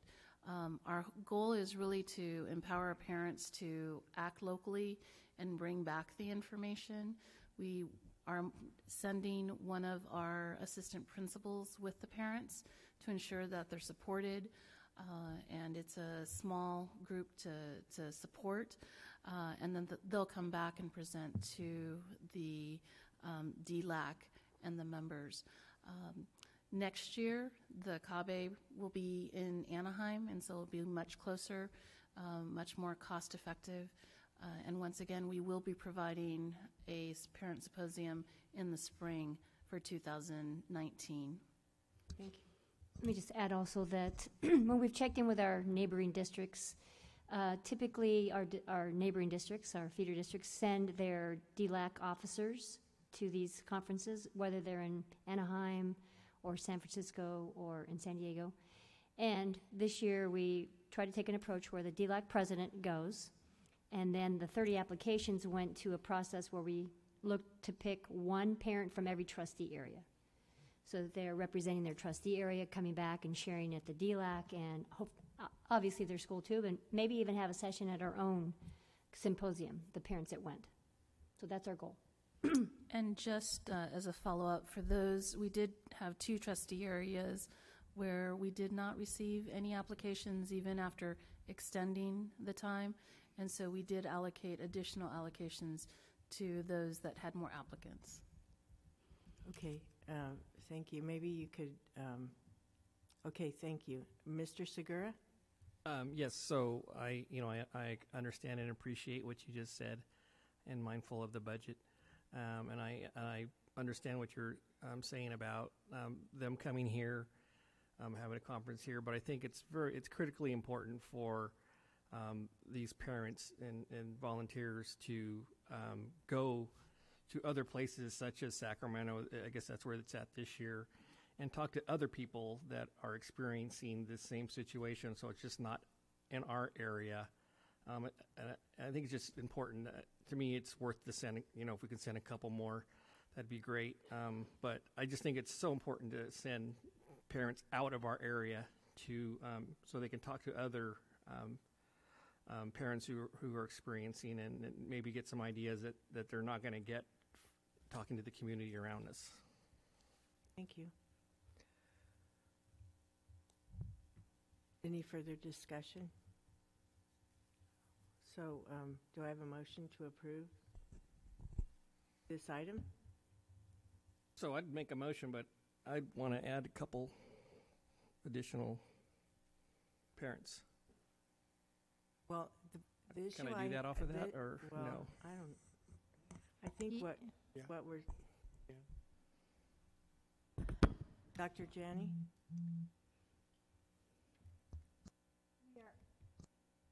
We are asking if the board will support us with this approach this year. Again, it's really challenging to take parents out of the area. We're talking transportation and making sure that they're covered because technically we can't reimburse parents for meals and things like that. And so we think we can manage this well, and we're asking the board to support this effort this year because we have not only bringing in people from outside to do our parent symposium, but offering that same opportunity so that more parents can actually, we're expecting to get, we hope, 300, 400 parents to come to our parent symposium. And there's no way we know that we can send that many. So that's our request, but the final decision is totally up to you. Right. I think that I understand Mr. Segura's observation there and the request from our DLAC, but I do support Dr. Janney and our team's efforts to really make a robust conference local, because as we heard earlier in comments from the public about, and in the DLAC report, many of these parents don't even know about the Compact for Success. So there's a need to have some local conversation and also to help them, direct them about how to prepare their children for college and the things that they can really learn here at this time. So, and do I have the item as it was presented? I'll move approval. I have a motion. Do I have a second? I'll second. Mr. Pike, second. Mr. Tarantino made the motion. Would you call for the vote, please? Segura? No. Pike? Yes. Hall? Yes. Tarantino? Yes. Motion passes 3 yes, 1 no, 1 absent. Okay. Item, let's see, item G2, and we have, which one is that? Pulled by you, Mrs. Hall. Oh, that's right. This, the ACES, right? So I'm asking, are there any public speakers on this item? No, ma'am. Okay. And this is from Ms. Alvarez? Yeah. Okay. So one of the issues I had on this, or one of the questions, the main question I have is in our audit this year, one of the items, the findings was around the sign-in sheets and how they're tracking those. And so my question is, are we tightening that up a little bit in this contract or MOU? And because in my mind, there's a real liability issue and kids can come and go without having somebody making sure that they're signed out by an authorized person. So how are we going to address that? So, Mrs. Hall, the information that I have on the audit is not necessarily that the students have not been signed out by an authorized person. It's more of how students sign in and sign out in the ACES program. And so the way that schools certify their attendance on CitySpan, which is the program that accounts for attendance, and how they actually sign out on the form, those are the discrepant numbers. And so schools are, based on the way that they count the attendance, have been over-reporting attendance. And so that's where the discrepancy lies. I'm not sure, I have not heard the first part of your question about unauthorized staff or unauthorized parents signing students out. Well, my whole thing is if they're not signing, I thought in the discussion from the auditor that some kids were not being signed out. So it's their own that correct? It's their own sign out. So students have to sign into the program, and then they have to sign out. Students can also leave early, but they have to have a proper notification of that early leave. But the discrepancy that I'm aware of in terms of the audit is because inappropriate signatures are being counted Okay. as attendance. So who's responsible for that? So usually the site leads are doing the attendance as the students sign in and out. So, but this program is run by who? Us or by South Bay?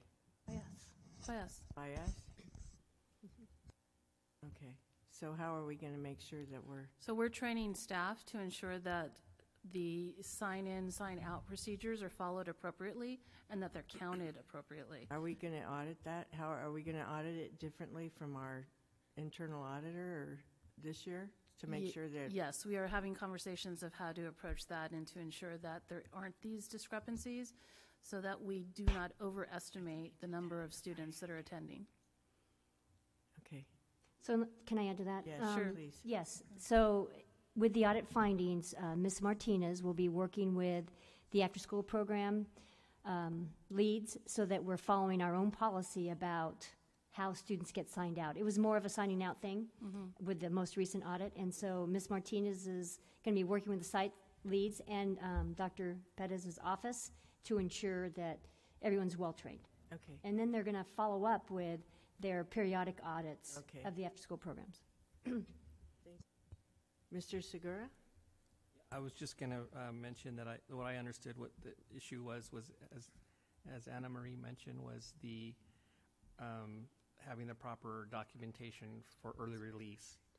I thought that was what was brought up by the auditor, was the early release part of it, where the students were leaving at 4:30 to go do or whatever time it was to go do their sports, and they didn't always have that documentation from the parent that's why they had to leave. And we get the money for the amount of time they spend in the. Right, they have to have a certain enrollment and they have to show that they're showing up, right? Right.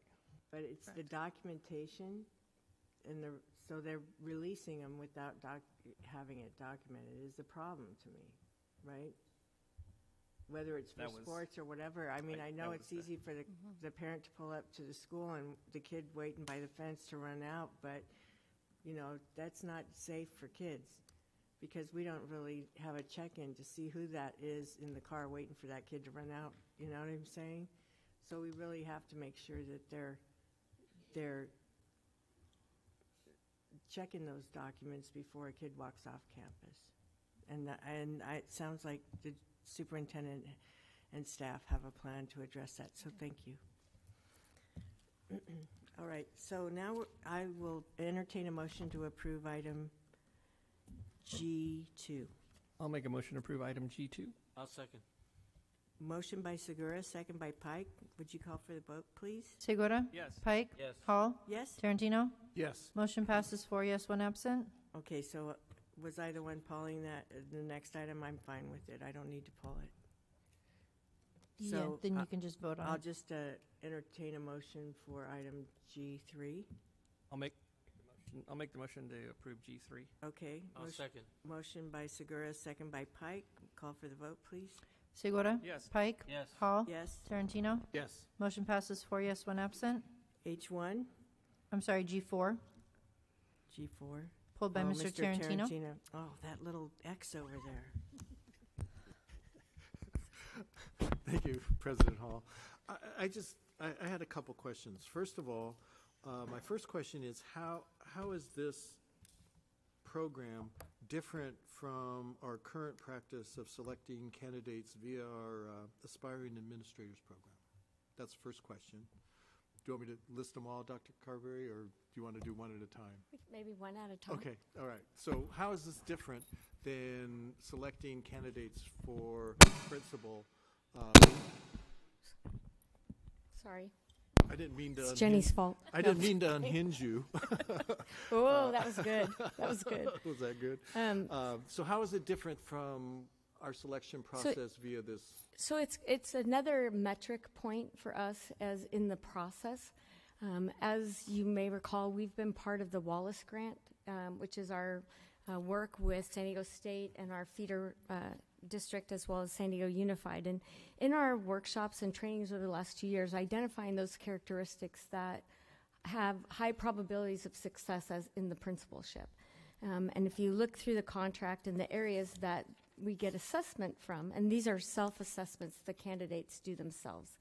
So they really align to goals 1, 2, and 3 in our LCAP goal. And so we started this year, second semester, and I want to get the terms right for Tom and Bettina's sake, because they worked really hard on this. The Future Principals Development Academy. So we have 5 candidates in the program. And so what we're wanting to do, and why this is here, is those 5 candidates are sort of our guinea pigs, to have them take the assessment, get the data back from Gallup to see if it really is in alignment with what we're looking for. And then if it is, then we'd like to stretch that out. So anyone who's in the Aspiring Academy as a assistant principal, for their first time to the principal, this would be additional data that would be part of the leadership development system we're required to develop under the Wallace Grant. And these characteristics would then be part of our new Wallace Talent Management module that we'd be able to put that data in there. So it's just another reference point as we're looking at the parameters of who are the best candidates for serving or interviewing to become a principal. Okay, and my second question is there a correlation between how the individuals who take this assessment, after they get a principalship, their success rate? Is there a direct correlation, or is there not enough data? So based on other districts and university partnerships, 2 being Gwinnett County and Hillsborough in Florida, they've been using this insight tool as one of the areas for predictor of that, and finding that it does correlate to success. Okay. And so every state has different standards, and so we're looking to see if this might be a good alignment for us. Okay. And my last question is, will the 5 ID'd candidates, does that mean that they'll be guaranteed a principal position next time around? Or no. Okay. All right. Thank you. You're welcome. Any other questions? No? No. I'll entertain a motion to approve item G4. I'll make a motion. Second. Motion by Pike, second by Segura. I'll call for the vote, please. Segura? Yes. Pike? Yes. Hall? Yes. Tarantino? Yes. Motion passes 4 yes, 1 absent. H1. Are there Mr. Tarantino? I just had a question around the confidentiality of students who are going to drop in. And is that a concern, or is that not a concern? Well, Dr. Fulcher? I guess it's my response will be conditional. Students can drop in and just simply want a place to sit and talk with colleagues, peers, friends. That wouldn't necessarily need to be reported to any school staff. If there's some deep-seated issues, however, that may be impacting the academic achievement or the social development of that student, we absolutely would need to know that as a school system and district. So we have one point of contact, and that would be our program manager, Mariana Gomez, Dr. Gomez. And through conversations with South Bay and San Diego Youth Services, would determine whether or not this was an issue that should be shared with school staff, other support services, or community members who have some collaboration with this contract, make them aware of the issues, and the services would commence. Okay. Thank you. Thank you.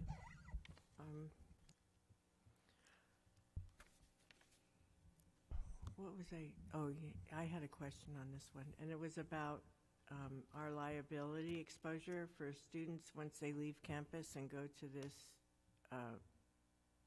if they go to the trolley, the hub. Are we covered on that?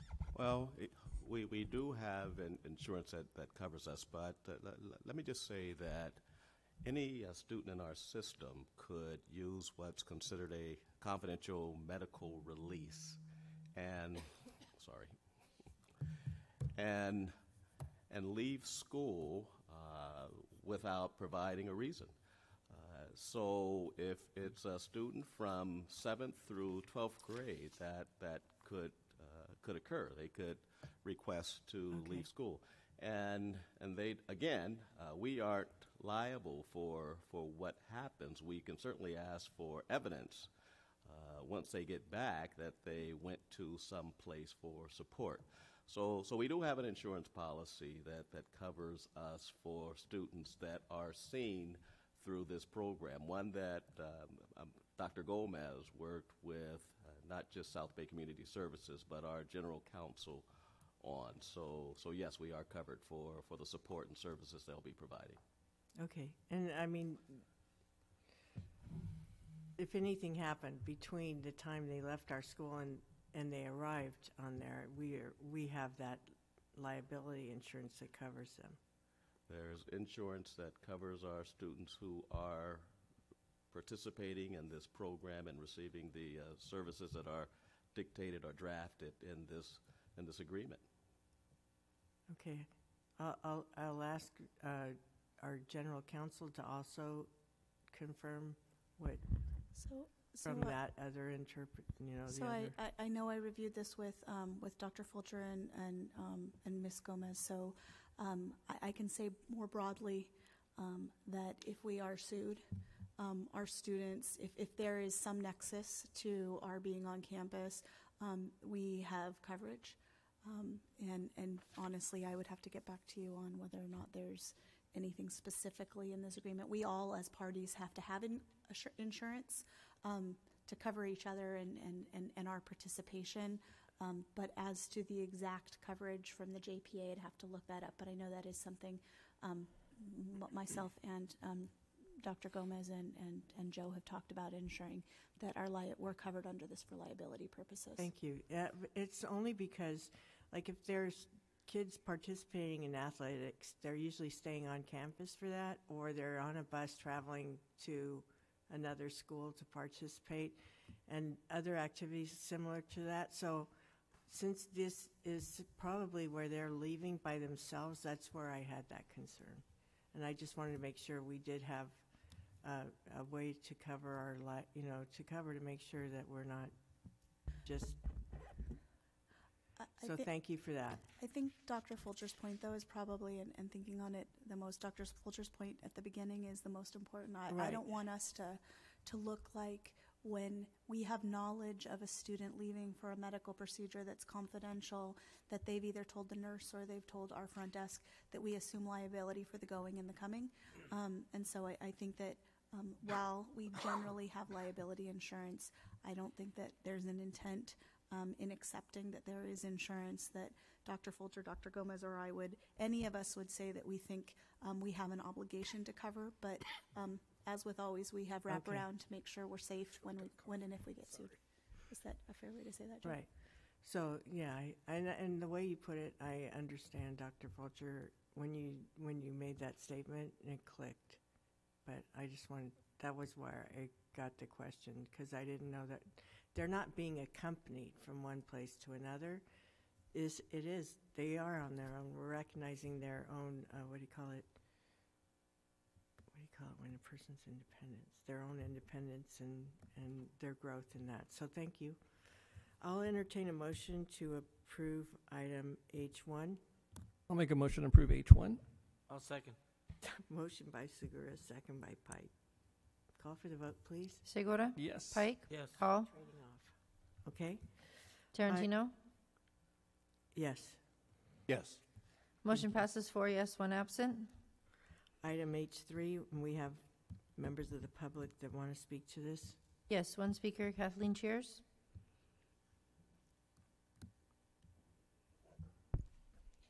I'd like to thank Dr. Fulcher for the attachment. We've never seen this kind of accounting before. Jesus. We've never seen this kind of accounting before in all the previous years I've spoke on it. I'm surmising Ms. Hall, it was you that asked for the accounting based on a telecon, and I really appreciate that.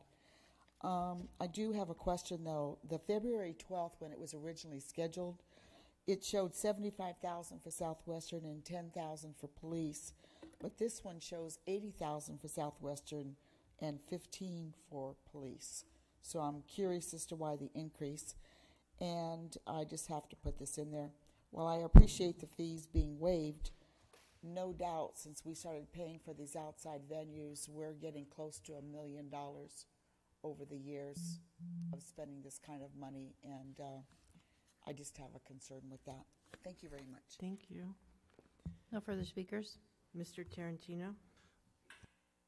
Yes, Dr. Fulcher, my question was, who determines that the Southwestern College Stadium be at capacity? Is that the Southwestern College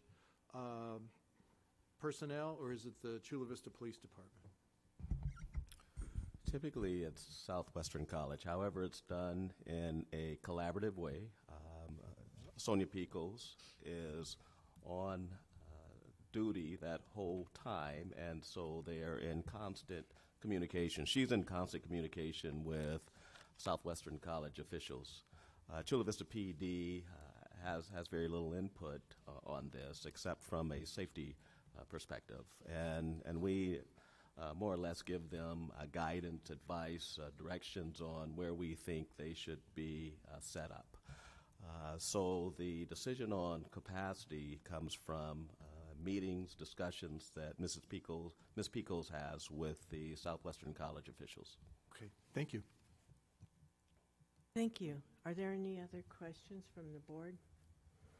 No? I'll entertain a motion to approve this item. I'll move approval. Do I have a second? I will second. Call for the vote, please.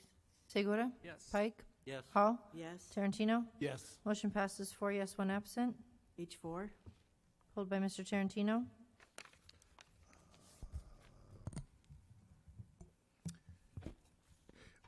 Yeah, a couple of questions. First one is, if they're providing training, why do we have a 4-year contract?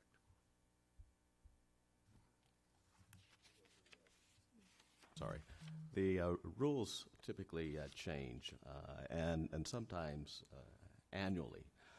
We get new staff into our district who need to be trained, and not everyone, especially since it's a random moment in time sampling, not everyone participates. So it's important that we keep our staff updated on the expectations, the importance of participating in this sample, and also the benefits that we receive as a district when they indeed participate. Okay. And then I had a question about the cost. And on page, where is it? On page 6 of 14, there's a section number 10 that says fees and payment terms, and there's a bunch of numbers that it seems like, I guess my question is, are the figures and the percentages of amounts paid, are they part of our $80,000 total, or are they in addition to that? No, those numbers are part of the $80,000, and we're paying them out of the revenue that's generated from our participation in the program. Okay, I just didn't know if they were add-ons or if they were part of the original amount. Thank you. Mm-hmm. That's all I have, President Hall. Thank you. Okay, so if there's no further questions, I'll entertain a motion for H4. I'll move approval. I'll second. Motion by Tarantino, second by Pike. Would you call for the vote, please? Segura? Yes. Pike? Here. Hall? Yes. Tarantino? Yes. Was that a yes, Mr. Pike? Yes. Motion passes 4 yes, 1 absent. H5 has been pulled by staff. Yes. Dr. Fulcher? Dr. Fulcher, would you like to address the board? Certainly. At the last board meeting, Mr. Solis asked the Board of Trustees to table this item. We brought before you an item that we would hopefully have approved for Option Secondary School. It was for use of an assessment or a diagnostic tool. He mentioned, I think to the board and the public, that he had been made aware of a free tool that he was using in his own classroom and wanted to know the difference between the two and whether or not we could potentially utilize the instrument that he had been using for the past several months. So I know he's not here, but I wanted to give the board an update on our research. This will take probably a minute. I want to thank in advance Mrs. Mercedes, I almost said Richardson, but Lopez for helping provide this information and doing the research. So the tool that I'll be talking about or that we're requesting you approve is the MAP. We're gonna use the shortened version of it. So MAP, and the MDTP is the tool that Mr. Solis recommended we consider. The MDTP, Mr. Solis' tool, provides one diagnostic test at the beginning of the year. The MAP, on the other hand, and that's what we're hoping you'll approve for options, provides interim diagnostic assessments at different times of the year, different quarters throughout the year.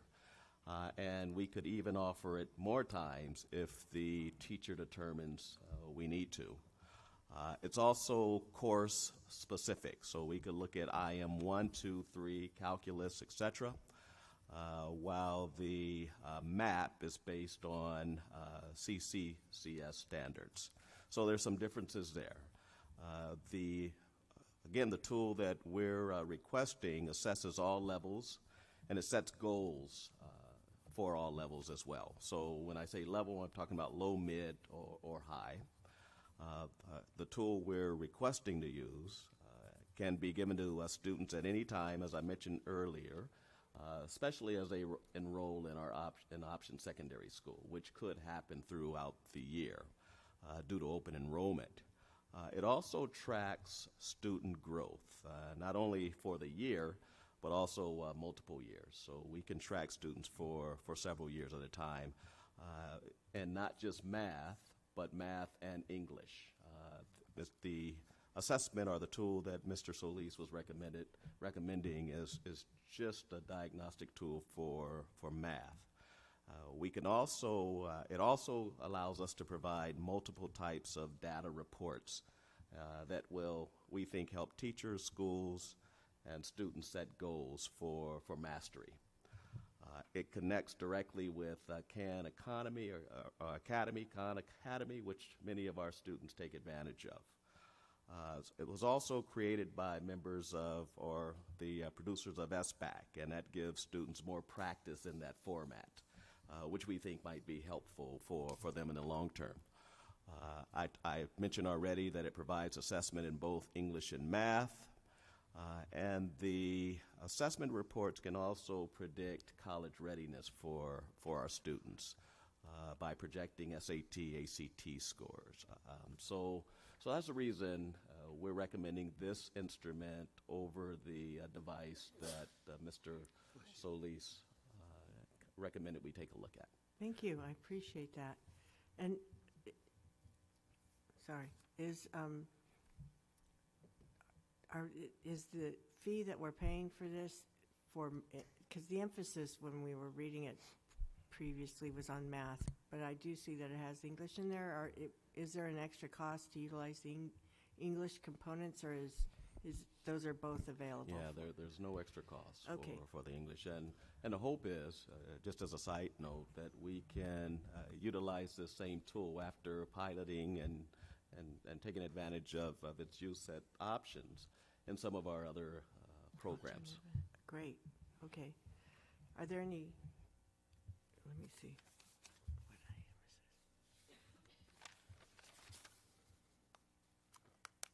So, Mr. Tarantino, did you have any questions? Yeah, Dr. Fulcher, you answered my question. Could it be applied in other learning environments, and so I'm glad to hear that if it works and people are happy with it, that it can be expanded to the learning centers and other comprehensive schools. And you also clarified for me that this is not a placement tool, it's a diagnostic tool. So it doesn't, we're not going to use it to place kids in a math class. It's more or less for support purposes, correct? That's correct. Okay, thank you. Thank you. Any further questions? No? I'll entertain a motion to approve item H5. I'll make a motion. Motion by Pike. Do I I'll have a second. Tarantino seconds. Call for the vote, please. Segura? Yes. Pike? Yes. Hall? Yes. Tarantino? Yes. Motion passes 4 yes, 1 absent. Item J1. Pulled by Mr. Tarantino. Yeah,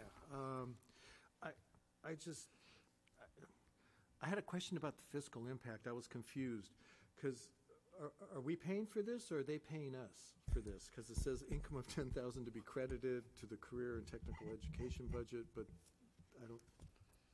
If you can clarify, who's paying for it? It is confusing. It's a grant, so they're paying us to participate. Okay. Thank you. That's all, President Hall. Right. Okay, so I'll entertain a motion to approve if there's no further questions. I'll make a motion to approve J1. Motion by Segura. Do I have a second? I'll second. Second by Pike. Call for the vote, please. Segura? Yes. Pike? Yes. Hall? Yes. Tarantino? Yes. Motion passes 4 yes, 1 absent. K1 we already did. So now we have N2, and the public pulled that item. I have 1 speaker, Kathleen Cheers. I'd like to direction of the trust I have in Dr. Aguirre and his leadership, as well as his staff that are involved in these M items. And I thank you very much. But please be sure you thank Mr. Williams, because I've questioned this quite often. I mean the door thing. Thank you. Thank you. No further speakers. All right. Any questions? If there's no further questions or comments, I'll entertain a motion to approve. It was I'll make a pulled by motion. Mr. Tarantino. I had. You had pulled it too? Okay, go ahead. Sorry, Mr. Tarantino? Did somebody at the other end pull it as well? No. Oh, okay. I just. Your I have, X is too far I have over. my Mrs. Adato hat on because this is an item that she usually pulls. So, my first question is how many doors are we talking about? That's the first thing, and the second thing is the urgency, because I know that we have a pilot program with FOBs, and if that proves to be successful, what would be the impact of the FOBs on doing new doors, or is there a correlation? I'm not even sure there's a correlation. So,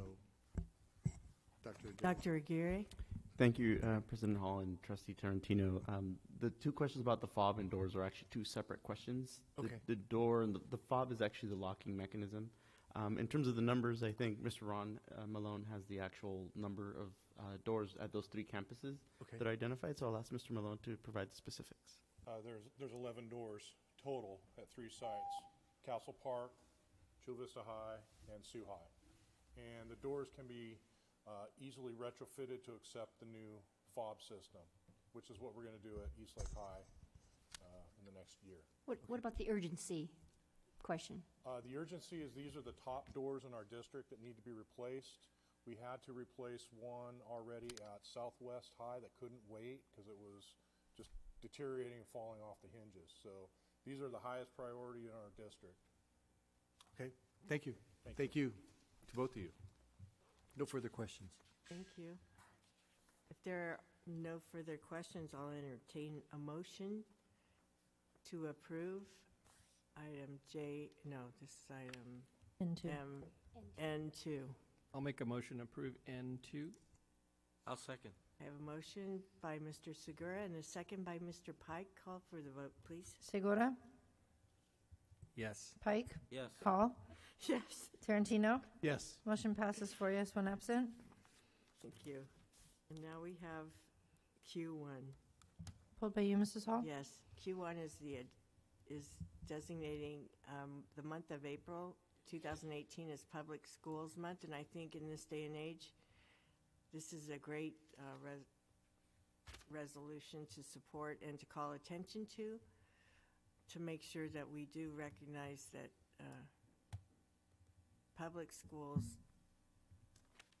should be recognized for the great work they do, and that staff and of educators and support people and the phenomenal job they do every day.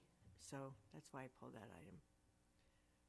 I hope that you send that message to, that everybody recognizes how public education has benefited our country. Thank you. That's it. I'll call for a motion to approve item Q1. I'll move approval. I'll second. Motion by Tarantino, second by Pike. Call for the vote, please. Does Mr. Segura? Yes. No, you seconded, right? Oh, yes. Second, did I say? Thank what did I you. say? Did I mix up? Segura? Pike? Yes. Hall? Yes. Tarantino? Yes. Motion passes 4 yes, 1 absent. Q2, pulled by Mr. Pike, Mr. Tarantino, and myself. No, I didn't pull it. Well, it says Pike here. Okay, so we'll start with Mr. Who wants to go first? Which one of you guys? Toss a coin. Mr. Tarantino, go first. I was just going to say that I appreciate this resolution coming forward. I think it augments our other resolutions that deal with student safety and protected status. So I want to thank staff or whoever was responsible for bringing this forward. So thank you. Mr. Segura. So I know the teachers union, the SEA, was putting together a resolution, and I think they're still working on it. And I don't know if that's exactly what this is all about. And so that's kind of my question. And if it is, I would like to, like we do around here, is get their input on this, and then move forward with that information. Okay.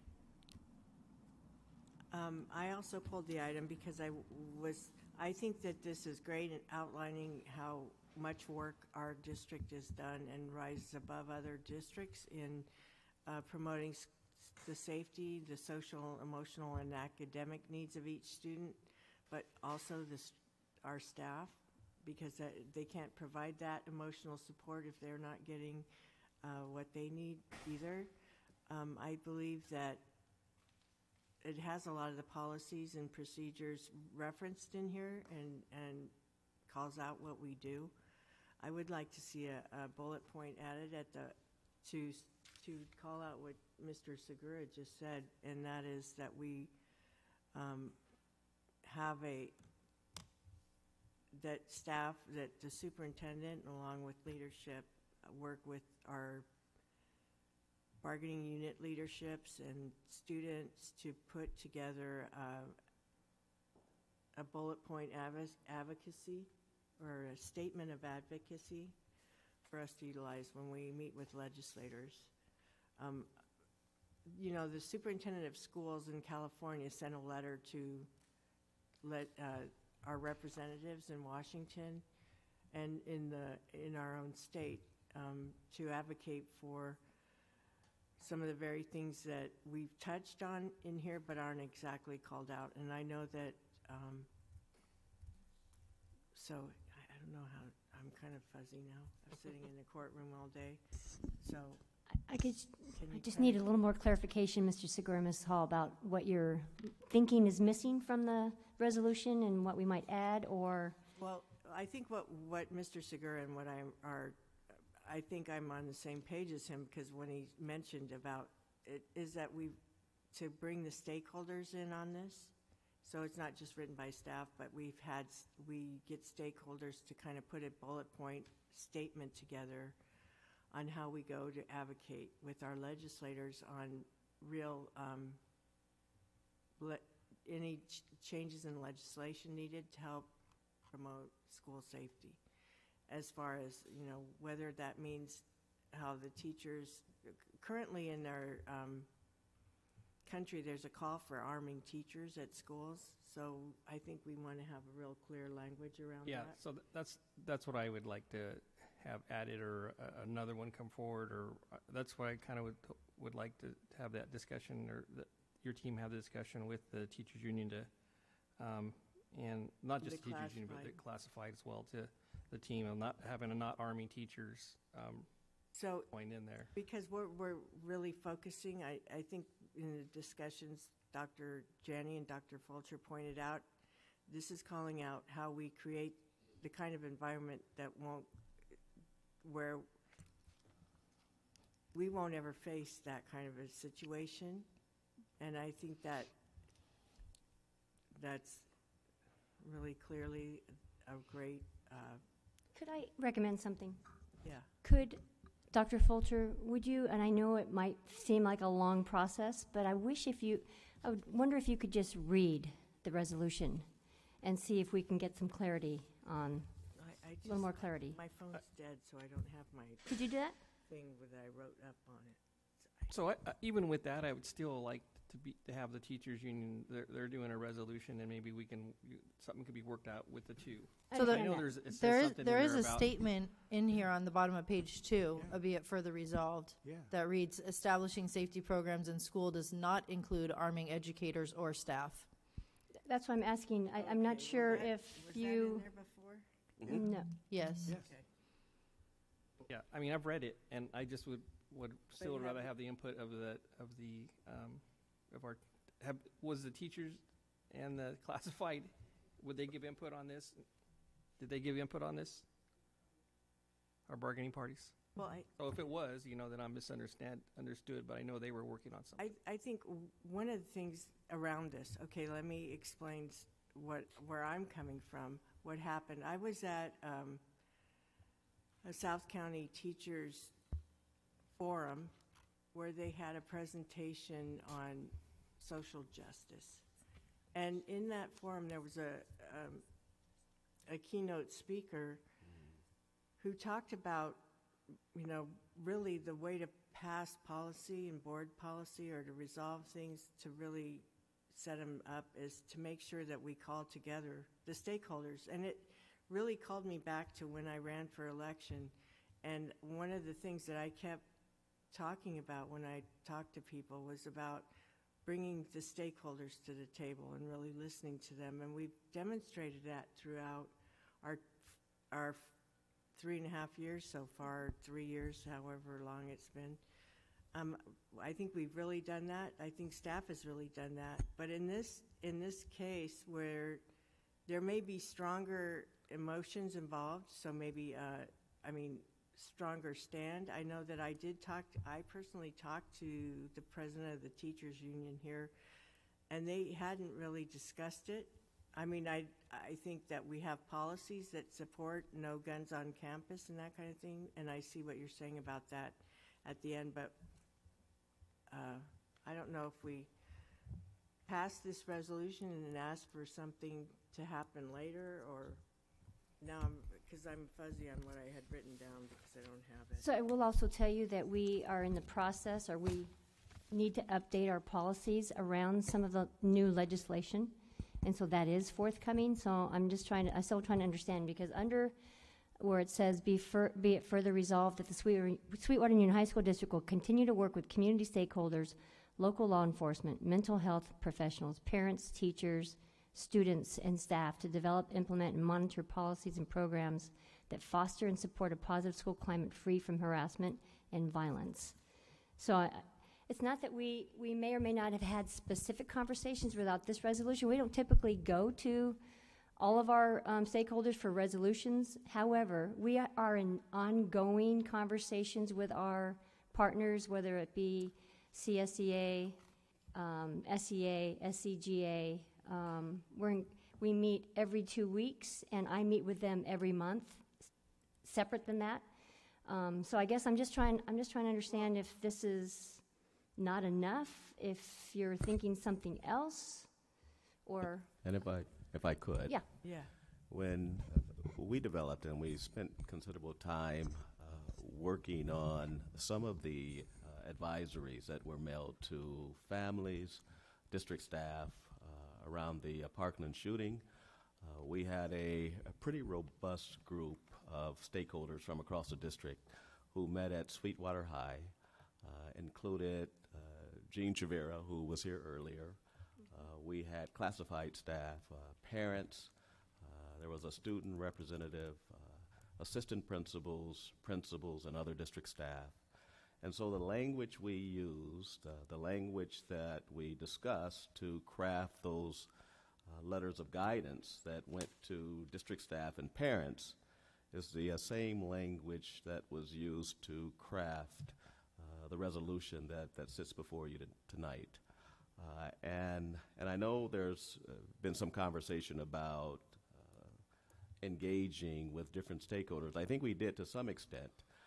We haven't shared this specific resolution with any of the bargaining units, but I can assure you that the language encapsulates everything we discussed during our previous discussions, our conversations around responses to the shootings and to school safety. Right, and I support the language that you have in here. I think it's very good. I think the bullet points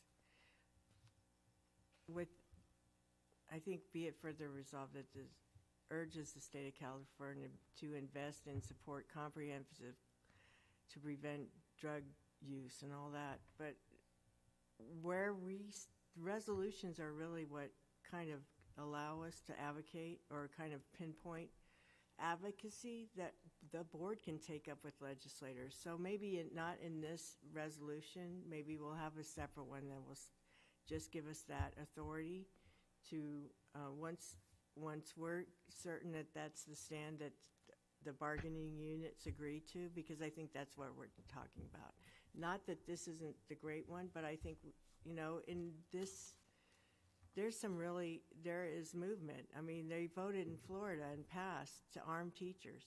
And I think that we have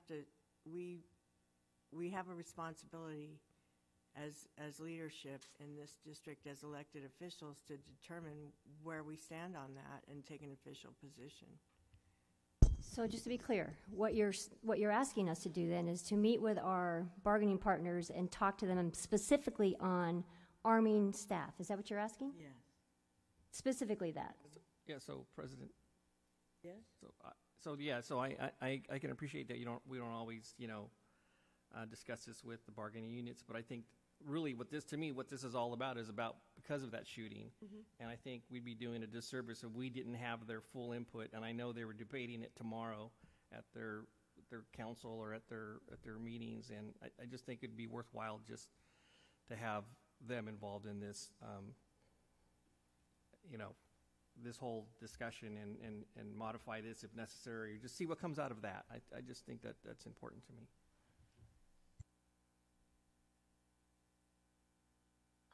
I'm just not getting this. I'm not understanding. So are you saying you don't want to adopt this resolution yet? You want to wait until we hear from what they have their conversations tomorrow? Are you? Yes. Specifically, so there's everything in here is good except that doesn't get clear enough on arming employees. Because right now it does say that it supports state law and district policy around arming employees. Yes, that's what I'm saying. I want to see get the input specifically from the bargaining units on what they're discussing tomorrow night, and then incorporate that into this. Well, it does say not. Establishing safety programs in school does not include arming educators or staff. So I see where you've said it. I see it in there, so that, but I guess if they were, I don't know. So, we certainly will do whatever is the board's desire, and if this is a practice we should certainly consider going forward, then be great to know. Well, on this particular one, it's more about, the whole point of I think this is saying what we're doing. We know we're doing a lot of things around safety and, upholding what's right about the culture that we're developing at schools.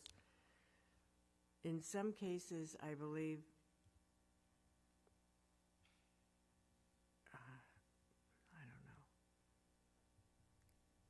I don't know. I'm worried about the whole movement, of our Congress, of arming teachers and putting into federal law.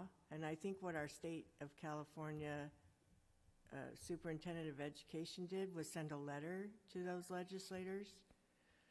And I think we need to stand behind them, but we need to make sure with our stakeholders in our own district that the people that would be affected by that most, the students and the teachers and staff, that's where they stand as well. Maybe they want to be. I haven't talked to them, but before I say anything, so maybe it's not this resolution. Maybe it's a separate resolution. What do you think, Mr. Segura? I mean, you can call for a vote. I'm just telling you how I feel. I just think it's important to have it. I know, and I can respect that we don't always understand the process of not always conferring with all the bargaining units, but I mean, this is what it's about, is the teachers, and to come with a resolution without the discussion with the bargaining unit, I think is a mistake in this instance. I just have a question. Do we have to have this resolution right now, tonight? No. Then we could table it until we could talk to these people? Right. And that wouldn't bother anybody? No. And I think we should maybe do that. Okay. That way you don't have to. All right. Well, I talk to them tomorrow. guess and do that we have to either I call for a motion and we table it, or we just table it. I don't know how that works. You can just table it. Okay.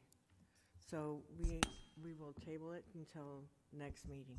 So I'm just going to make sure that we're really clear. So what we're going to do is we're going to take this resolution as it is, and we're going to share it with our partners to see if they have any input that might change or revise the language. Yes. Okay, we can do that. Or add to it. That's what I said, they may change not or wanna- revise. Yeah. So, and I would ask that you take it to the ASB meeting, the ASB presidents or whatever they are. Will you have a chance to do that before? Our next board meeting? Yeah. Because school's out this week. And their Well, it next would, board meeting is the end of this month and it's during break. So it depends on how quickly you want to have a resolution that you can use to advocate. okay, well, I guess not the presidents, but. Yes? If we're going to send this to our stakeholders, could we have their input in different font or underlined so like that we know what has been added and what has not been added, so like that we can look at that Sure. when it comes back? It would be an amended resolution from this one. They could do it in Word. and- If at all. If at all. They may say, no, this is fine. Right. Right? But So we can certainly track the changes okay, as we thank go you. forward. I just want to know if I should save this and compare it, or if it's all going to be in one document and it'll be identified what's been added. Thank you. Okay. All right. So that's what we'll do with that. And with that, it's time for board communications. Thank you. Go ahead. Mr. Tarantino? See. Let's mix it up, She's see? mix it up. Are mixing it up. The president mix it President up. Hall. I'd just like to, again, thank Mr. Hines and his team, the athletic directors, the coaches, and the principals who attended the Winter Sports Awards Night, which was held last week. And I wish everyone a good spring break. I hope that people take the time to recharge and reconnect with friends and family and engage in the interests that they may have been putting aside while they've been working. And we're on the downhill slide when we get back. That's it. Thank you. Mr. Pike? Yeah, I have two things. First off, I want to also thank Mr. Hines and especially the principal, Tom Rodrigo, for providing all of the staffing, all the setup, everything. It seems like every special event now is held at Montgomery High School. And he even we spoke about it, and he said, yeah, now everybody knows where it is. Before they used to call me up and say, well, how do you get to Montgomery High School? Now everybody knows. So thank you to Mr. Hines and all his staff. They did a really good job, and Mr. Rodrigo. And also, I'd like to thank Dr. Geary and our staff for rejuvenating this gym. Those of us who were here, played here, know what a pit it was. Excuse my expression, but it really looks nice. And I know that there's still some changes to be made and things like that, but your people have definitely chosen the right contractors and architects to do this and design this. And I can't remember ever seeing pads on the walls where kids used to run in and hit. And so just thank you, because it really looks nice. And that's all I have. Thank you. Thank you. Mr. Segura? Thank you. So just 3 items. So I was able to attend the art show at the when Paula presented, did a really good job, and the pics she had and the story to go along with that, and it's just amazing how talented our students are in their love of art. Very, very impressive. And then also as well, I didn't pull it, but F4 was something happy to see, and that's where Victor Villaseñor was going to present to the Parent Symposium, and super excited about that. And thank you, Ms. Alvarez, for making that. They got great things. And Dr. Janney for making that happen. I don't know if you haven't heard him speak, it's really quite empowering. And actually, I read that book probably, I don't know, a long time ago, but it really, lit a fire in me, quite honestly. And I really give it credit for me being here right now. So I just really think it's going to be an awesome event. That's a super busy day, but I'm going to be there just to see that I have to. So I appreciate that. And also, at our electrical unions training center, we hosted about over 100 young ladies that we presented. The Electrical Workers Minority Caucus presented a women's conference. We had over 50 students in Sweetwater there. I was very happy to see that. They were treated really nice. They were given really nice bags, and they learned a lot from several great presentations, and including Dolores Huerta was there and spoke to them and fired them up, got them motivated, and they saw a lot of different they went into classrooms and got some training, and they did some team building, and it was just great to see. And I wasn't there for lunch because we had our meeting, but they got a really good barbecue. They had like chicken and steak kebabs from OB that were grilled by our the Renew team there, and it was really cool. It was really fun, and I actually got to say hi to him. So. And then Mr. Gamas was there, and he brought some students, and then a lot of students from Dr. Reyes, who was there as well. So that was really a lot of fun in exposing the students to careers in the electrical industry. So that was really awesome, and that's all I have. Thank you.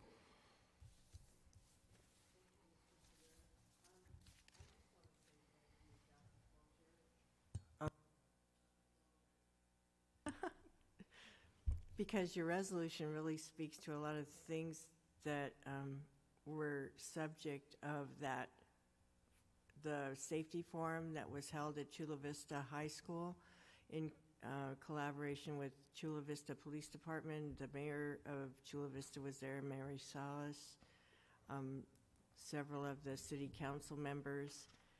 But our team, led by Dr. Fulcher, the presentation by our team that outlined all the support and what the proactive things we're doing for students was stellar work. And I must say that under Dr. Janney, your leadership, and with the leadership of your team, stellar work is being done.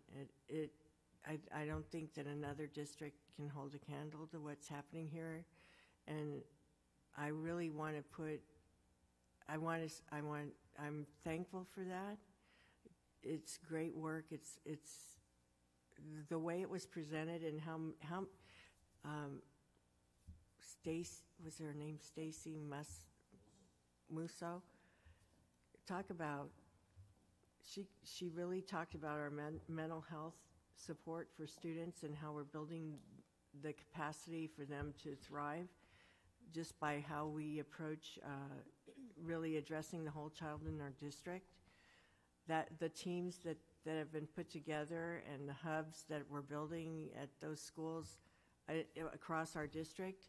I mean, the concern of the person that spoke in open comment, we are doing really good things, and I think it will show eventually with many of our, with the outcomes of our students. Unfortunately, there are still challenges out there, and many of the things she spoke to are what our children face today across the district.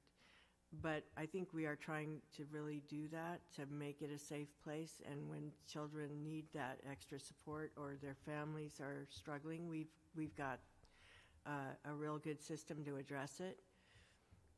And I think she should come and present to the board the way she did on that across at the forum. And I'm looking forward to the ones that there was a couple of community members they expressed their disappointment that other resource officers or other departments weren't present to talk to how they support the schools in the other areas. So I'm really glad to hear that we're working on putting those together. I know that I contacted a couple of officials in those areas to kind of give them a heads up to say we need to do this. So I know you're going to do a good work there too, and I want to thank you for that. And it was really great to be at the VAPA concert. The string concert was phenomenal, absolutely phenomenal. The second year in a row that I've been. I mean, I've been to other ones that they had at East Lake High and the Performing Arts Center one year, and at another school one year. But last year when they did it at Montgomery High, and this year they did it at Sweetwater High in the gymnasiums, and the gymnasium floor is covered with string players, and it was absolutely phenomenal. And I recorded some of it. It was great. I just loved it. It was wonderful things. Those teachers are really doing great work, and the kids are thriving in that they are all able to from like people that just started this year.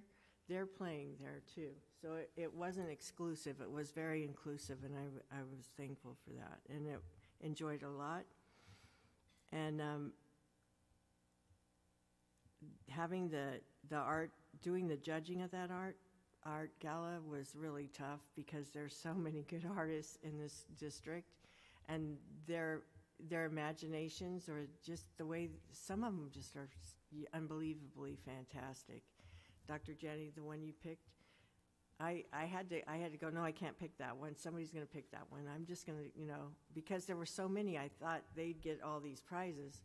But they were really, really good, and it was a lot of fun to do that. And the string players that played, because they have a quartet that plays music during the refreshment time, and they did a really good job too. So in all, I can't remember everything else. I went to the Masters in Governance training again.